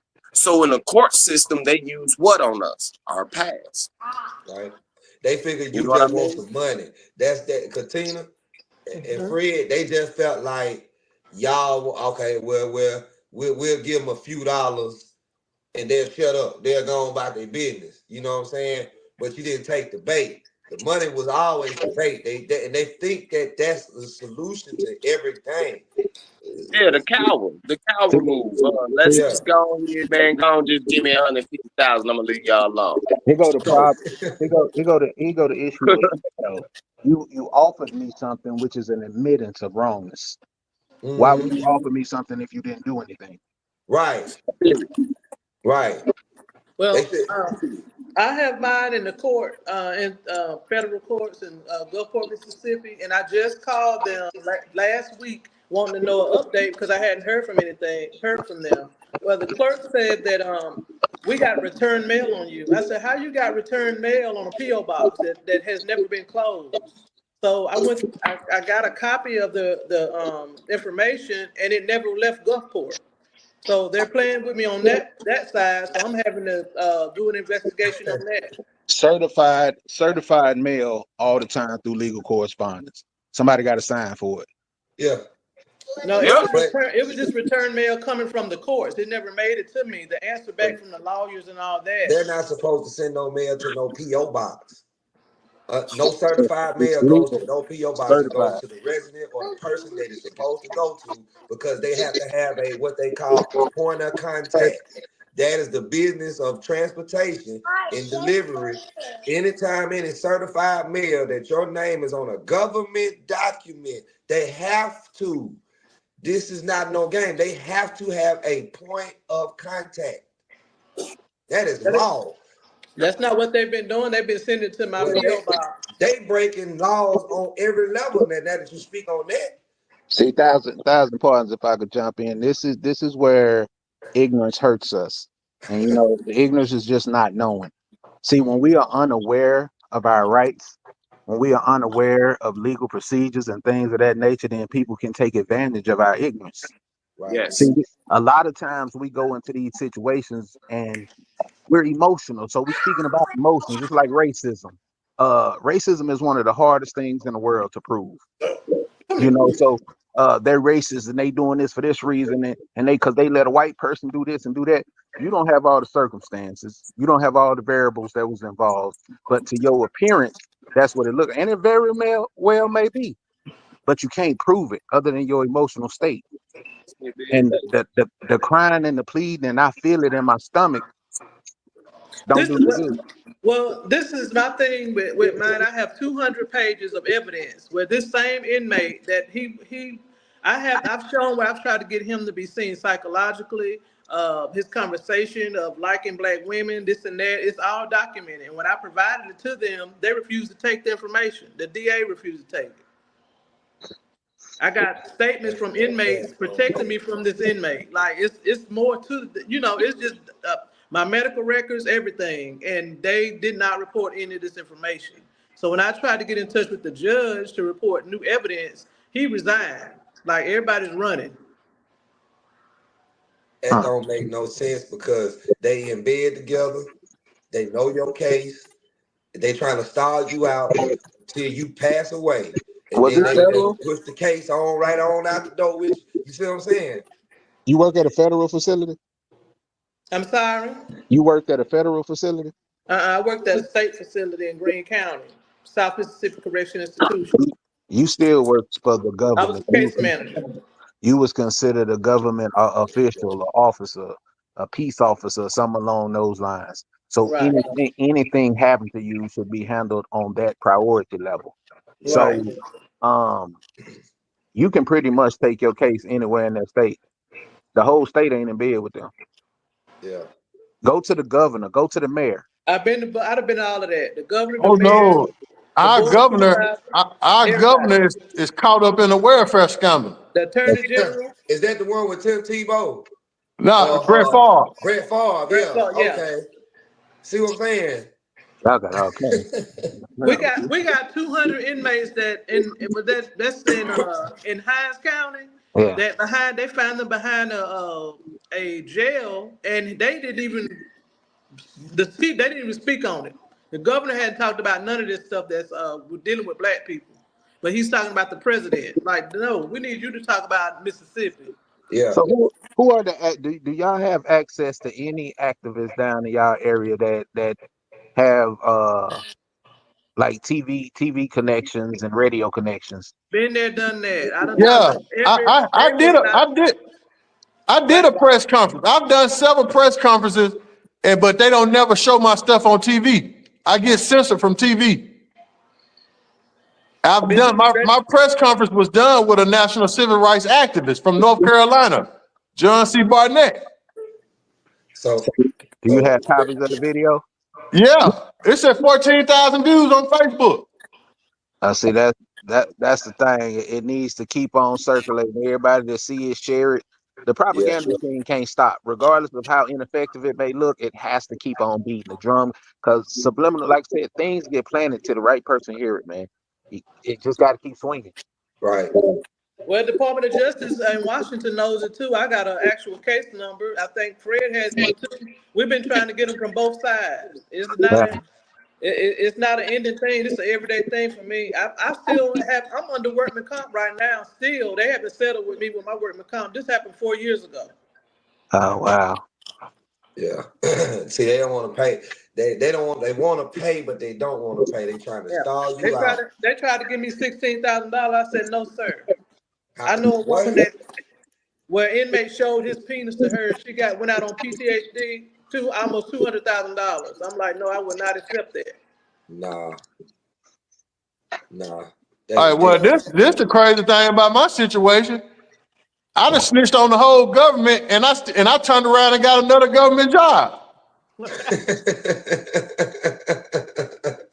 Now, make that make sense. I can't. I'm not gonna sit here and tell you I can. I can't either. I'm just as twisted as you are on that one. Well, but then again, it all goes back to that movie that Martin played on. was it Blue? It was I can't think of it, Blue Street. Blue Street. Yeah, Blue Street, where he had that diamond in that police station. He had you know what I'm saying? Yeah. They think on that level. They keeping you in pocket. It's like okay, we know you didn't expose us. So what we gonna do is we gonna give you another job. We gonna put you in another place, but we gonna keep you in pocket. We gonna keep tabs Right. on you. We gonna watch you. We gonna make sure we keep that eye on you. When they say the eye, you know what I'm saying? They're waiting on you to violate. Right. Get Honestly, you off And track. it's Yeah, they probably gonna try to what they get you all that stuff. You hear me, you know, we can't just go jump straight into conspiracy theory mode, you know. they got But that's just kind of weird though to give Bill Man another government job after he had one trying to keep all these shows on. So, you know, I guess they feel like it might keep you quiet for a minute. I don't know, bro. Like that is kind of weird. it's tactful. I mean, but you can't argue the fact that, bro, you can't. That's hard to argue. Wow. It looks good in the sense of we're not holding anything against you, or we're not discriminating against you, we're not this, that, and the third. It makes you look like you're a conspiracy theorist. Yeah. If I still extend the olive branch to you and you saying I'm doing all this bad stuff to you, you kind of look like you contradicting yourself. No, sir. No, sir. I'm on the front page of the paper down here. I'm on the No, front we page not. twice. Ain't No, no we ain't not no saying- conspiracy theory.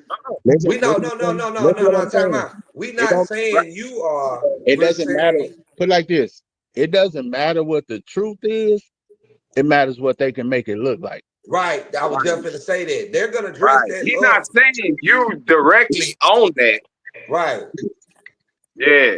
Right. He's saying that they might be trying to make it look as a possibility, and you might not have seen that yet. Yeah, they're gonna doctor that up. They're gonna doctor it up to a point to make you is reverse psychology. You got that Yeah, that's why I wrong. said what I said. Like they just probably trying to, fatten you up too, though. Like it'll keep them quiet for a minute. You know how the police murder somebody and then they turn around and say that this person was using drugs and they stole something in the third grade. They destroy your character in order to justify their murdering you. Right. And the public, oh yeah, he was using Tylenol PM. Yeah, boy. Hey, you guilty. You deserve to die. Right. You deserve what you got. Maybe you was wrong. See, it was justifiable. Hey, Strong, I'm so sorry. You just took me all the way back to that little Twister thing where people be on the block and stuff, and he did that little skit. He was like, "Yeah, I don't know what was going on," and the boys thought, "Yeah, I stayed right there, and they was just sitting, and I don't know what was going on. They were just shooting them guns and things like that. You literally have people in the community like that for real, though. Yeah. And they literally, and them are some of the people that you work with too, though. Yeah. You know what I mean? Yeah. You have a lot of people that you work with, and I think that's what Ms. Cartwright going through too. Some of these people have probably been in trouble before that you was talking to in the prison that got things on them. They might, prison is a prison, so the possibility of sexual relations and stuff like that with each other and things like that, you ain't on none of that. You wouldn't play ball. Right. Let me jump in here with that real quick to piggyback off what you're saying. We had a conversation about something that causes paranoia. I don't know who it was around. I think it was on one of these shows where it's a condition that they put you in to make you think that people are out to get you. So they will put y'all back into the system and then create a systematic mental problem to make you feel like something. You know what I'm saying? Make you feel like, okay, everybody around you is against you, which further put, you know what I'm saying? It's so many ways that they can play this game. So in Cook County Jail, we call that the trial of manipulation. Okay. Where everybody is actually together in everything they are doing, including if the debt go up, just to see if you're that one person. People are known in certain situations. But in order for them to trust you, it's called the trial of manipulation. Yeah. Okay, and they probably got it in a different systematic way of life of what they doing in their employment, but in jail, and hate to been there before, but everybody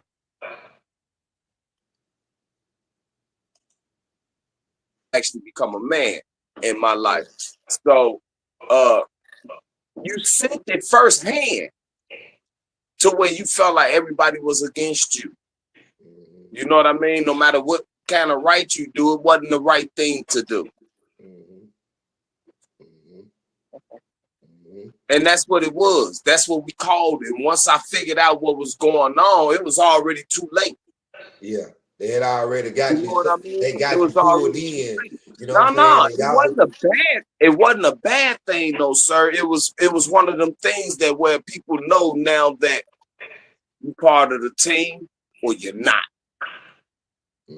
because you had to either, whether you sucked it up or had to ride with the whole situation. Either you did or you didn't. That's either a strike or a plus. You know what I mean? Yeah, Because everybody at the top got a system. yeah, yeah.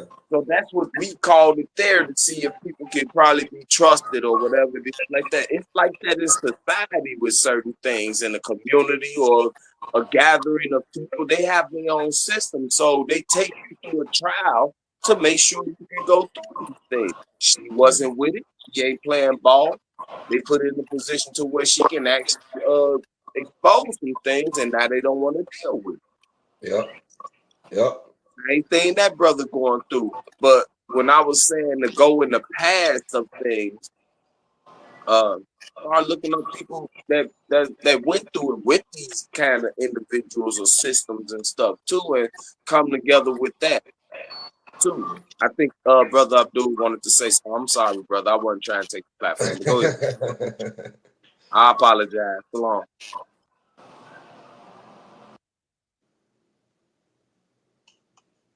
He on the mute, but okay. Well, OG, you want to jump in there and say something?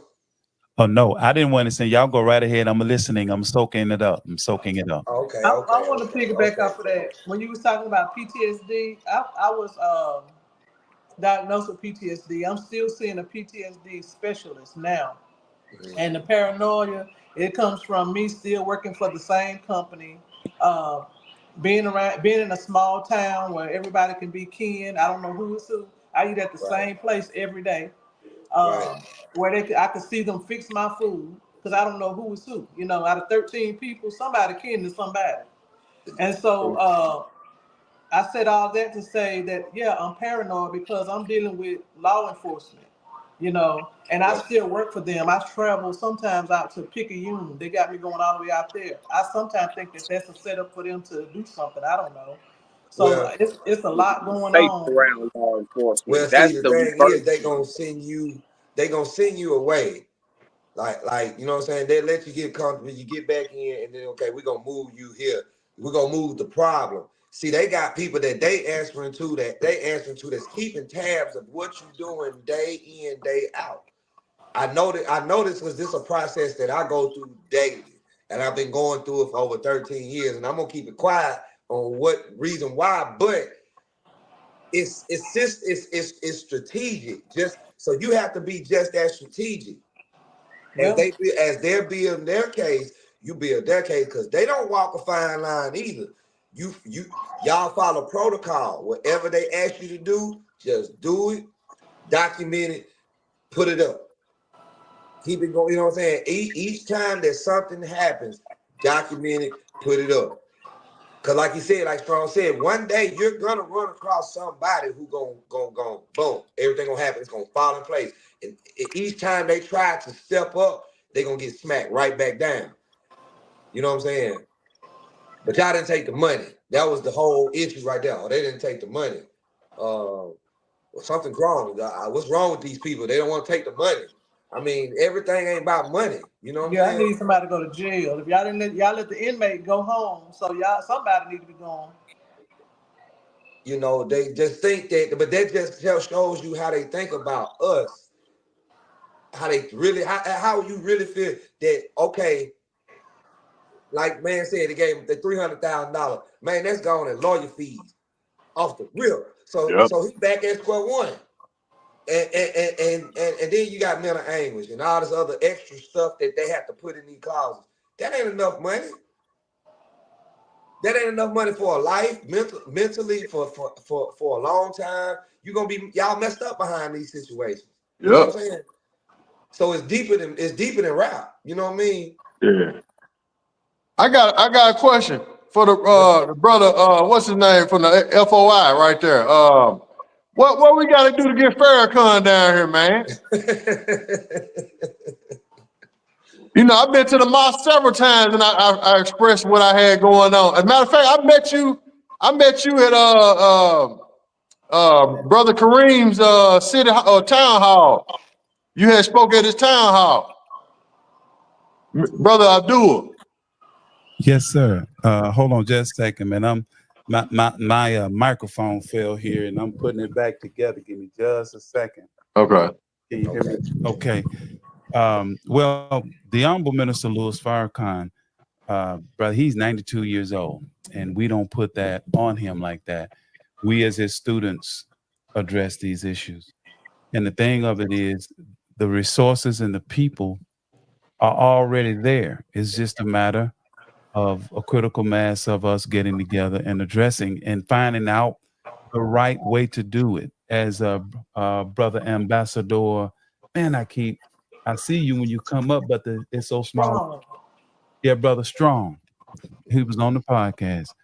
As Brother Strong has alluded to, a lot of times we don't have the requisite information in terms of how to handle these issues. You know what I'm saying?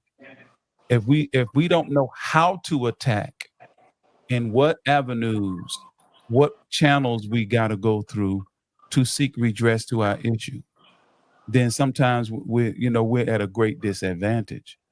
And the question is, for me, that's why I said I'm gonna sit back and listen and soak up, because I'm just hearing this sister's story and what she's going through.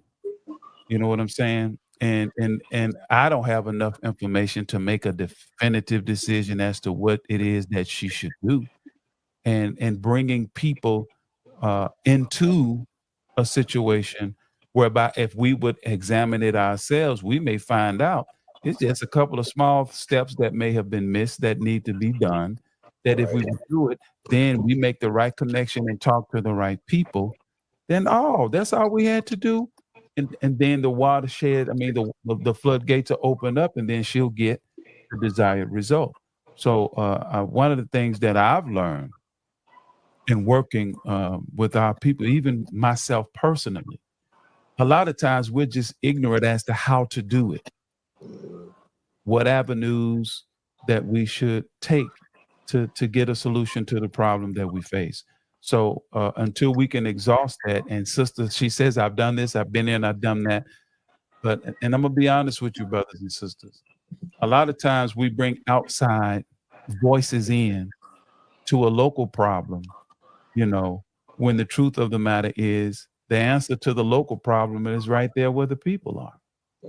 Well, I can tell you this much. The governor, the guy that's over the prison, the mayor, all of them is on one email. Like, I was hitting them up, like nobody's still responding. I've been to every source, from the NAACP to the ACLU, every source that I could go to. I've been to the Department of Justice here and the FBI. Everybody been put on notice. I've even wrote the president. Let me ask you a question. How many people did you take with you? That's the thing. Nobody. I don't have anybody here that go. A lot of people know about it. I passed my story out. I'm on the Jackson Advocate myself. I passed my story out to all the newspapers that refused, the radio stations. Nobody's told my story, and nobody's interested because they don't want it out. It's because you're going to them by yourself. You're going to the Jackson Advocate by yourself. You're going to all of these avenues by yourself. Politicians respond to numbers. Y'all correct me if I'm wrong. We don't have that support. I don't have that support system. Well, they know about it, but they're not going to do anything. We have to build the support system. That's what I'm saying. That's why these conversations in the hood, away from the cameras, the young brothers need to hear what's happening to you. When I come to Tupelo, God willing, I got a book that I'm gonna bring with me called Without Sanctuary. And God willing, I'm going to read some excerpts from that book of what they used to do to us, and then compare it to what we're doing to ourselves. Because see, when you go to that kind of battle, sister, you need a groundswell of people with you, so they'll know at the outset it's a whole lot of eyeballs on this. But if it's just you, your name alone on the email, you know, and they don't see that anybody's with you, they're gonna ignore one person. But see, we have to build a groundswell of support. We have to get people involved. That's politics. Yeah. All politics is numbers, constituency. And until we can get the kind of groundswell, that's our responsibility. So I just believe, and I'm gonna get religious on you. I've watched the Honorable Minister Louis Farrakhan for 31 years. I've been in the Nation of Islam. And when this brother genuinely comes to our people with genuine love and concern, and not ill-motivated, not with agendas, not trying to get money, not trying to get fame or get camera time. Don't give a damn about no camera. People are suffering. Sister Tiffany, you're suffering. So why should I'll use myself. Why should I come down there and play with you?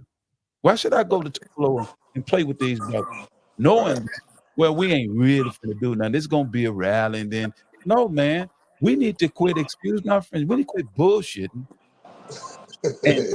and unite amongst ourselves. We keep complaining and complaining about these things.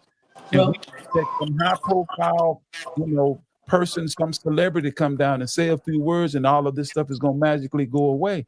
It may go away, but it's gonna come back again, because when that celebrity or that high profile person goes back to where they're from, then we're still left. And once that person is gone, they say, oh yeah, they support gone now. Now I'm finna put these niggas back where I had them. Yeah. So that's how I met Fred. I traveled I'm 3 hours away from them. I come there, and when they was working on the sheriff, I brought letters and mailing them there, but it's just not here in this little city here. I have to go to where where the people are united that's fighting. But here it's just everybody's laid back, and they just leave well enough alone. Right now it's election season. Right now the politicians are in a mode. So what you do is, every time they having a live event, like brother said, get you together some community. This is where community support comes in at. This is where not closing our doors, but actually talking and dealing with our neighbors come into play. Because when things come up, we by ourselves, because we don't interact. We don't deal with one another as family, as villages. We everybody got a reason why we don't fool with one another. And then when it's time for the fist to come together, every finger got something else going on. So what has to happen is, say that again, Ambassador. Say what you just said. You said that when it's time for the fist to come together, every finger got something else to do. That's it. That's the truth. So we have to get into the communities and get your support. Go get these church groups, because let them know that Jesus don't stay in the church house. He got to get out here and do some work. That's what he did. Y'all want to say it? Come on, support me. This happened to me. I need the faith of the Most High with me. Come on out here and support me. Stand with me. Show your support for your sister. Or are y'all only Sunday Christians? Yeah. Get the community and go to these live events while they answering questions, and be the loudest voice in the room. Yep. Make your voice be heard. Why has nothing been done about my case? It's been over 4 years.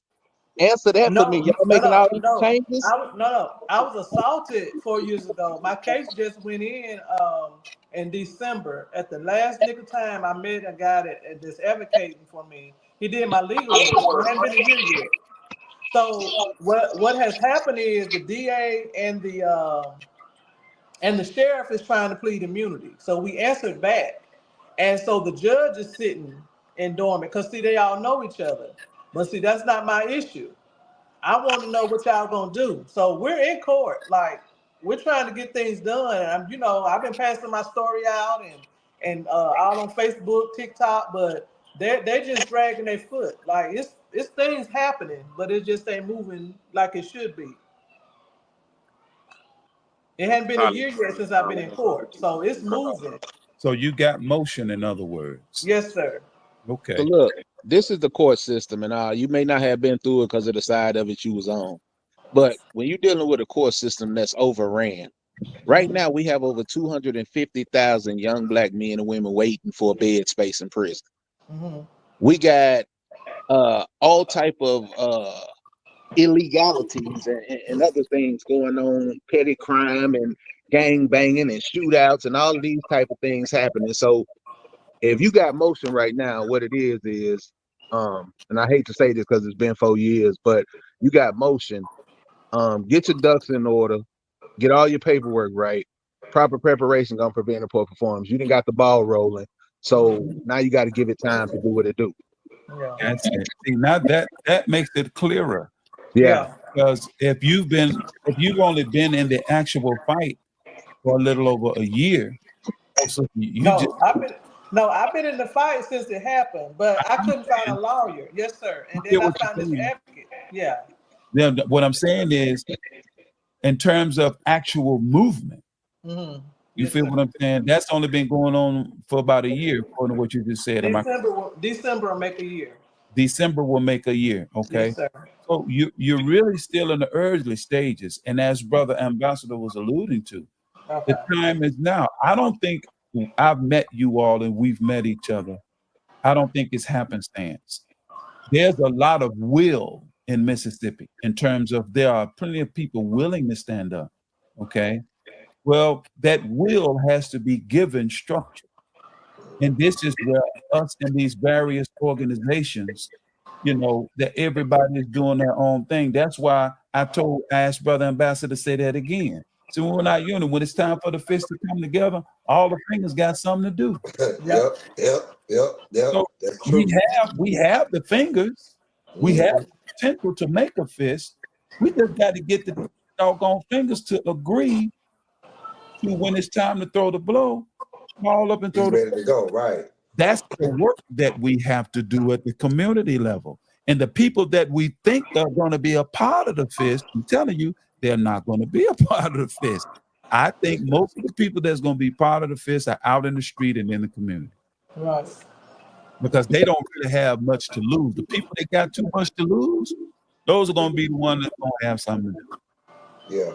So when we come to town, well, I have a previous engagement and I'll be out of town that weekend. Yeah, we know how that goes.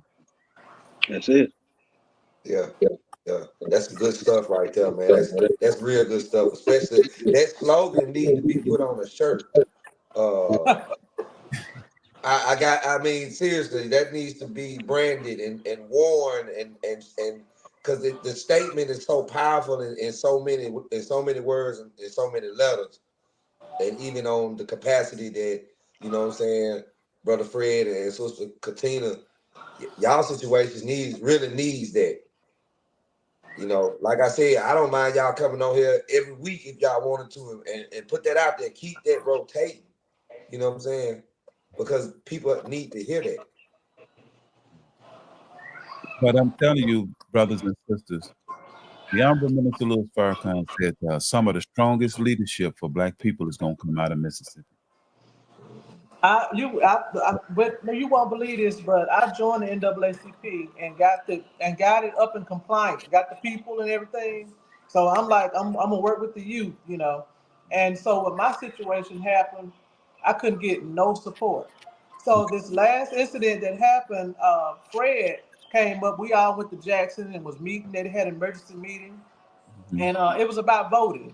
That's the first time I've ever seen what's his name, Mr. Benny and Johnson. Well, that's the second time I've seen the president of the NAACP, but they only stayed for 20 minutes. It's like, listen, we got things going on in Mississippi. Yeah, we need to vote, but we need to get control of the state. Like, this is running rampant right now. I haven't seen anybody with all these topics we got going on. Where is the press? Y'all have the right or authority to do this kind of stuff.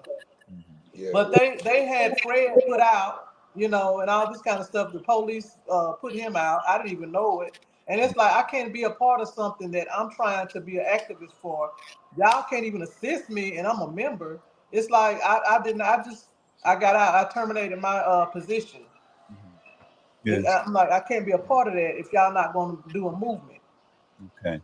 Well, may I offer this caveat, sister? Mm-hmm. Our organizations are dysfunctional, and the thing of it is, they'll remain dysfunctional until we make them functional. What I mean by that is, sometimes we can't allow our frustration and the failure of that organization, in terms of addressing our concern, cause us to pull away from it. You understand? So it stays dysfunctional. So it's kind of like in the Nation of Islam. The Nation of Islam is not a building, it's the people. The nation is only as good as the people that are in it. That's why we have an intense course of study we study every week. It's called Self-Improvement is the basis for community development. No community is any better than the people that live in it. And to the degree that people are uninformed and undisciplined and unengaged, they are vulnerable to any predator that will come and prey upon them. So whatever organization that exists, stay in it and do your part to help make it what it should be. To abandon it, it becomes a weapon in the hand of your enemy, like guerrilla warfare. Whatever weapon you leave laying, they come behind you and pick it up and use it against you in war. You understand? See, we have to learn things like the art of war. Yeah, we know the NAACP. Let's be honest. It was an organization that was established pretty much by Jews that had a philosophy of non-economic liberalism. Well, we can take over it and change it. And it's people like you that should stay in it, go get like-minded people like you. And then when it comes up for the vote for who's going to be the president of the NAACP, you move them people out that don't want to do nothing. You put people in that think like you that ain't going to punk out and run. See, now you've taken the weapon and you've weaponized it for the best interest of our people. But if you just leave it, it becomes the weapon in the hands of somebody else against us. I hope that makes sense what I just said. I hear you. It's not gonna be easy. It's gonna be hard as HE double hockey sticks. I promise you. It's gonna be frustrating. These Negroes gonna make you want to bust them in the mouth. I'm telling you. Well, I got to get my mental together to be dealing with that. I'm telling you, because I'm trying to stay. I'm trying to stay out of jail and get. I'm trying to fight the jail. I don't need to be in jail. That's why I pray, sister. And because I'm a '60s baby. And, the way we grew up, man, you violated, boy. But so if the Honorable Louis Farrakhan tells us this, you got to love black people more than they hate themselves to work for them. Oh man. And if you're not willing to take plenty, leave black folks alone. you have to be super patient with us, because our condition is so horrid. The way we think has been we've been so mentally and spiritually destroyed. Yeah. That we are our own worst enemy now. So it's kind of like raising a special needs child. Yes. Mother. And mothers can relate to that. Mm-hmm. You know what I'm saying? So you have to do everything for the child. That's how the black community is almost. And if you ain't got patience, you got to have the patience of a mother to deal with black people in politics, economics, just like the 13-year-old boy that's a special needs boy, he in a wheelchair, he can't do, so he messes pamper. Well, he can't change it, you got to change it. Right. And if you've ever taken care of somebody on that level, that's a tall order. Just be patient. What I'm saying to you, sister, be patient. You have to have long suffering. That's the thing about Jesus and the prophets that they don't teach. They teach this milquetoast, weak version of religion.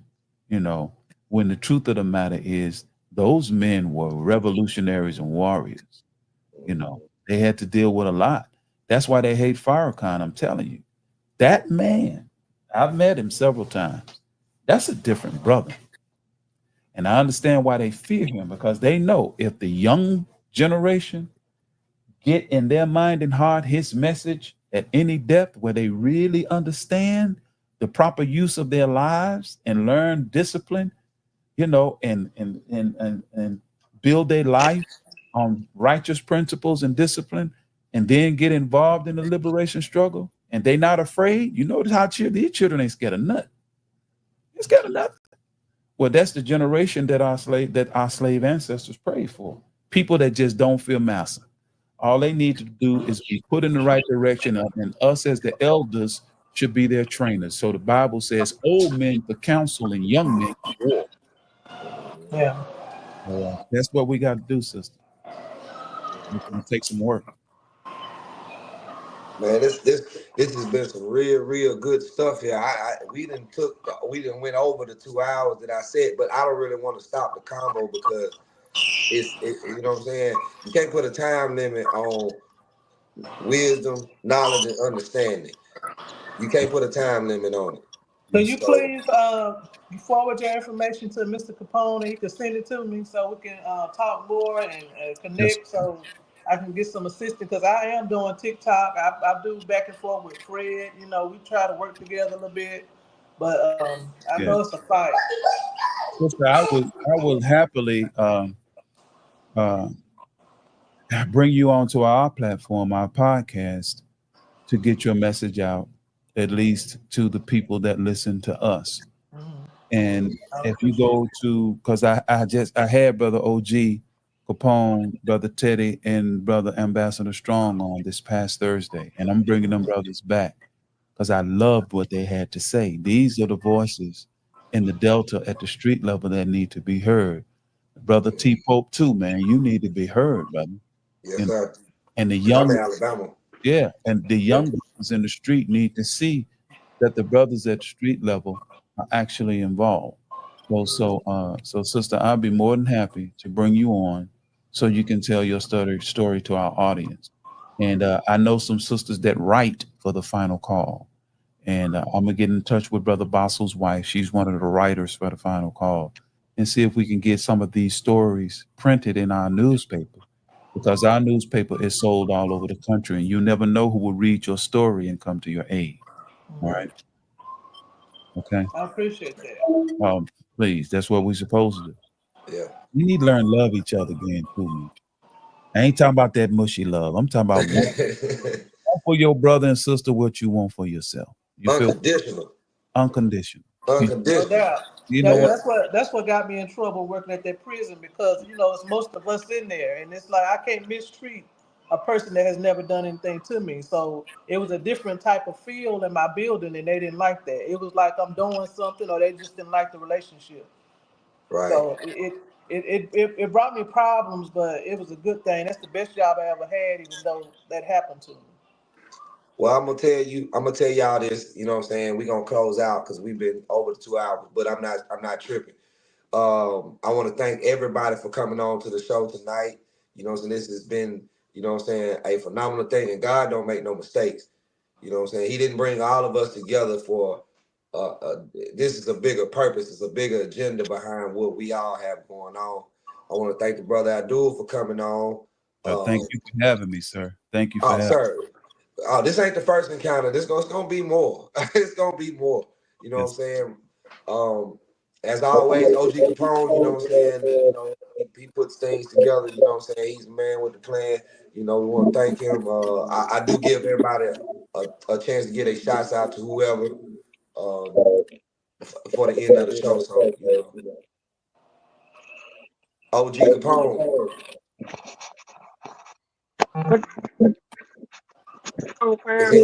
We'll go ahead and go. What's up?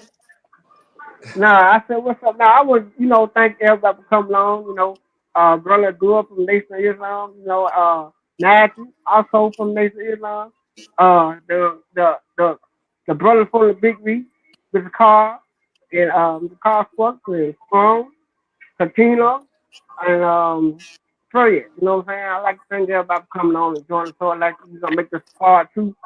And like I said, I didn't get to say much, but I'm glad y'all message got across. But we're gonna continue this another day, So we, like I said, we over our 2 hour time here, but we're gonna make this happen next time.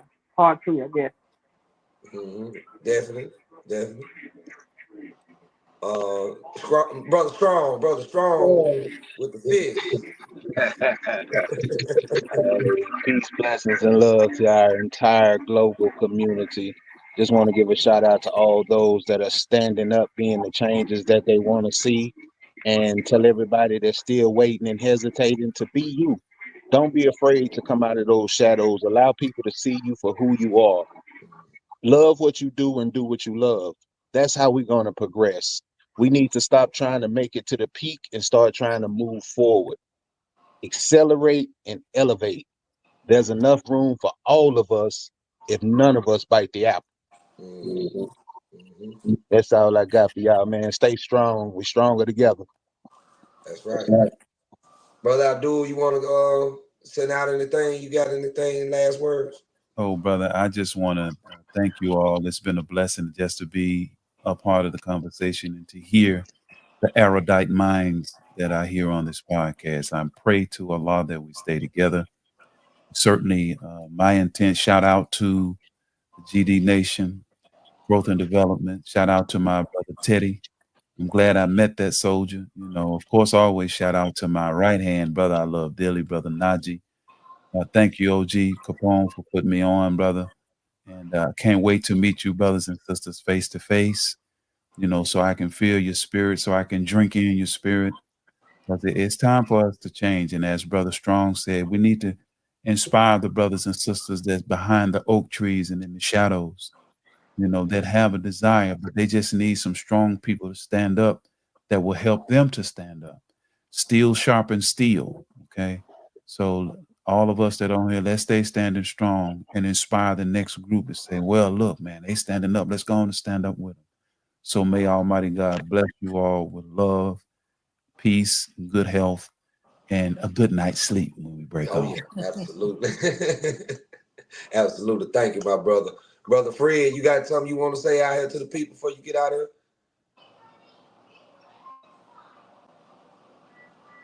He on mute. Yeah, I'm trying to unmute it, but Oh, my there bad. you go. There you go, brother. Yeah. I just want to say thank you for allowing me on your platform, man, to get my word out, man. If anybody's out there listening, you know, just you can follow me on Facebook at Fred Chambliss. And you know, like I say, help me get the story out, because I really want to, you know, between me and Miss Katina and Mr. Britton Mosley, like I say, man, I really want to, all the shit that they have done to us in Mississippi, I want to give it back to them. Right. Yep. Right. Yep. Right. And I feel like between us, you know, between our stories, we can flip this whole motherfucking state. There you go. Like I said, I truly have, I have all the politicians in our state. They are. I have them involved in this conspiracy for covering up and not helping, because they are well aware of what happened to me. You know, nobody can sit at home for 2 years, and you know, you can't even justify that. No. You know, so like I said, I sat at home for 2 whole years getting paid from the government. And, you know, and now they have no reason to say that, they have no explanation of why I was sitting at home. So, I just, you know, like I say, thank you for allowing me on the platform and just get my story out there, man. And, you know, whenever you want to bring me back on, more than welcome. Man, that's pretty much it. I want to blow my whistle on the way out. Go ahead. There you go. There you go. So, Man.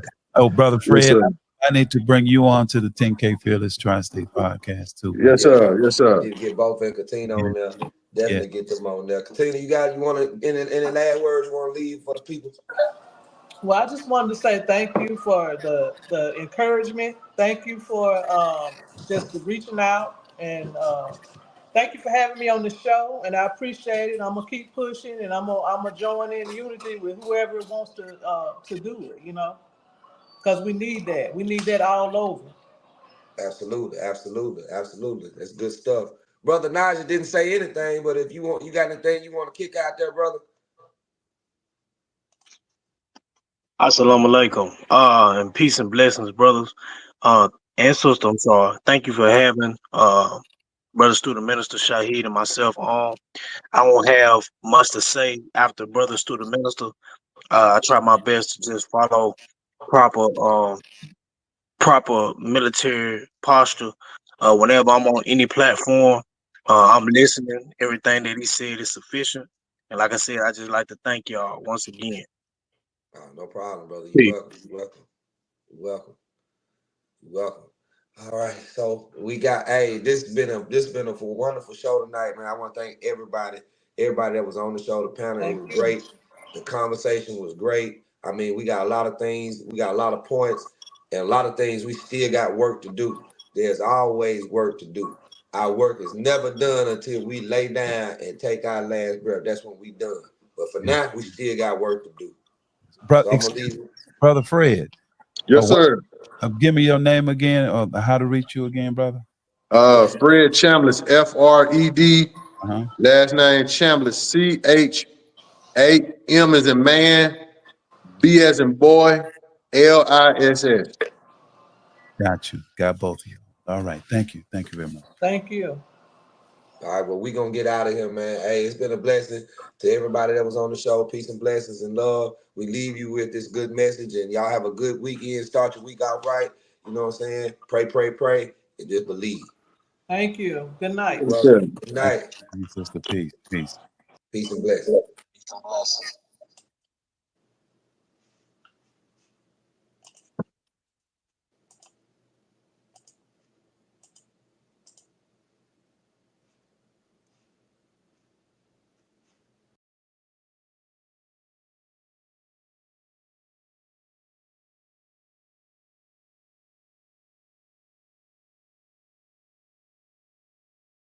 This your boy T-Poe. This the New Solution Radio podcast show. And if it ain't AGELREEFE and the family, I'ma keep saying it till I get tired. Overstand, leg up.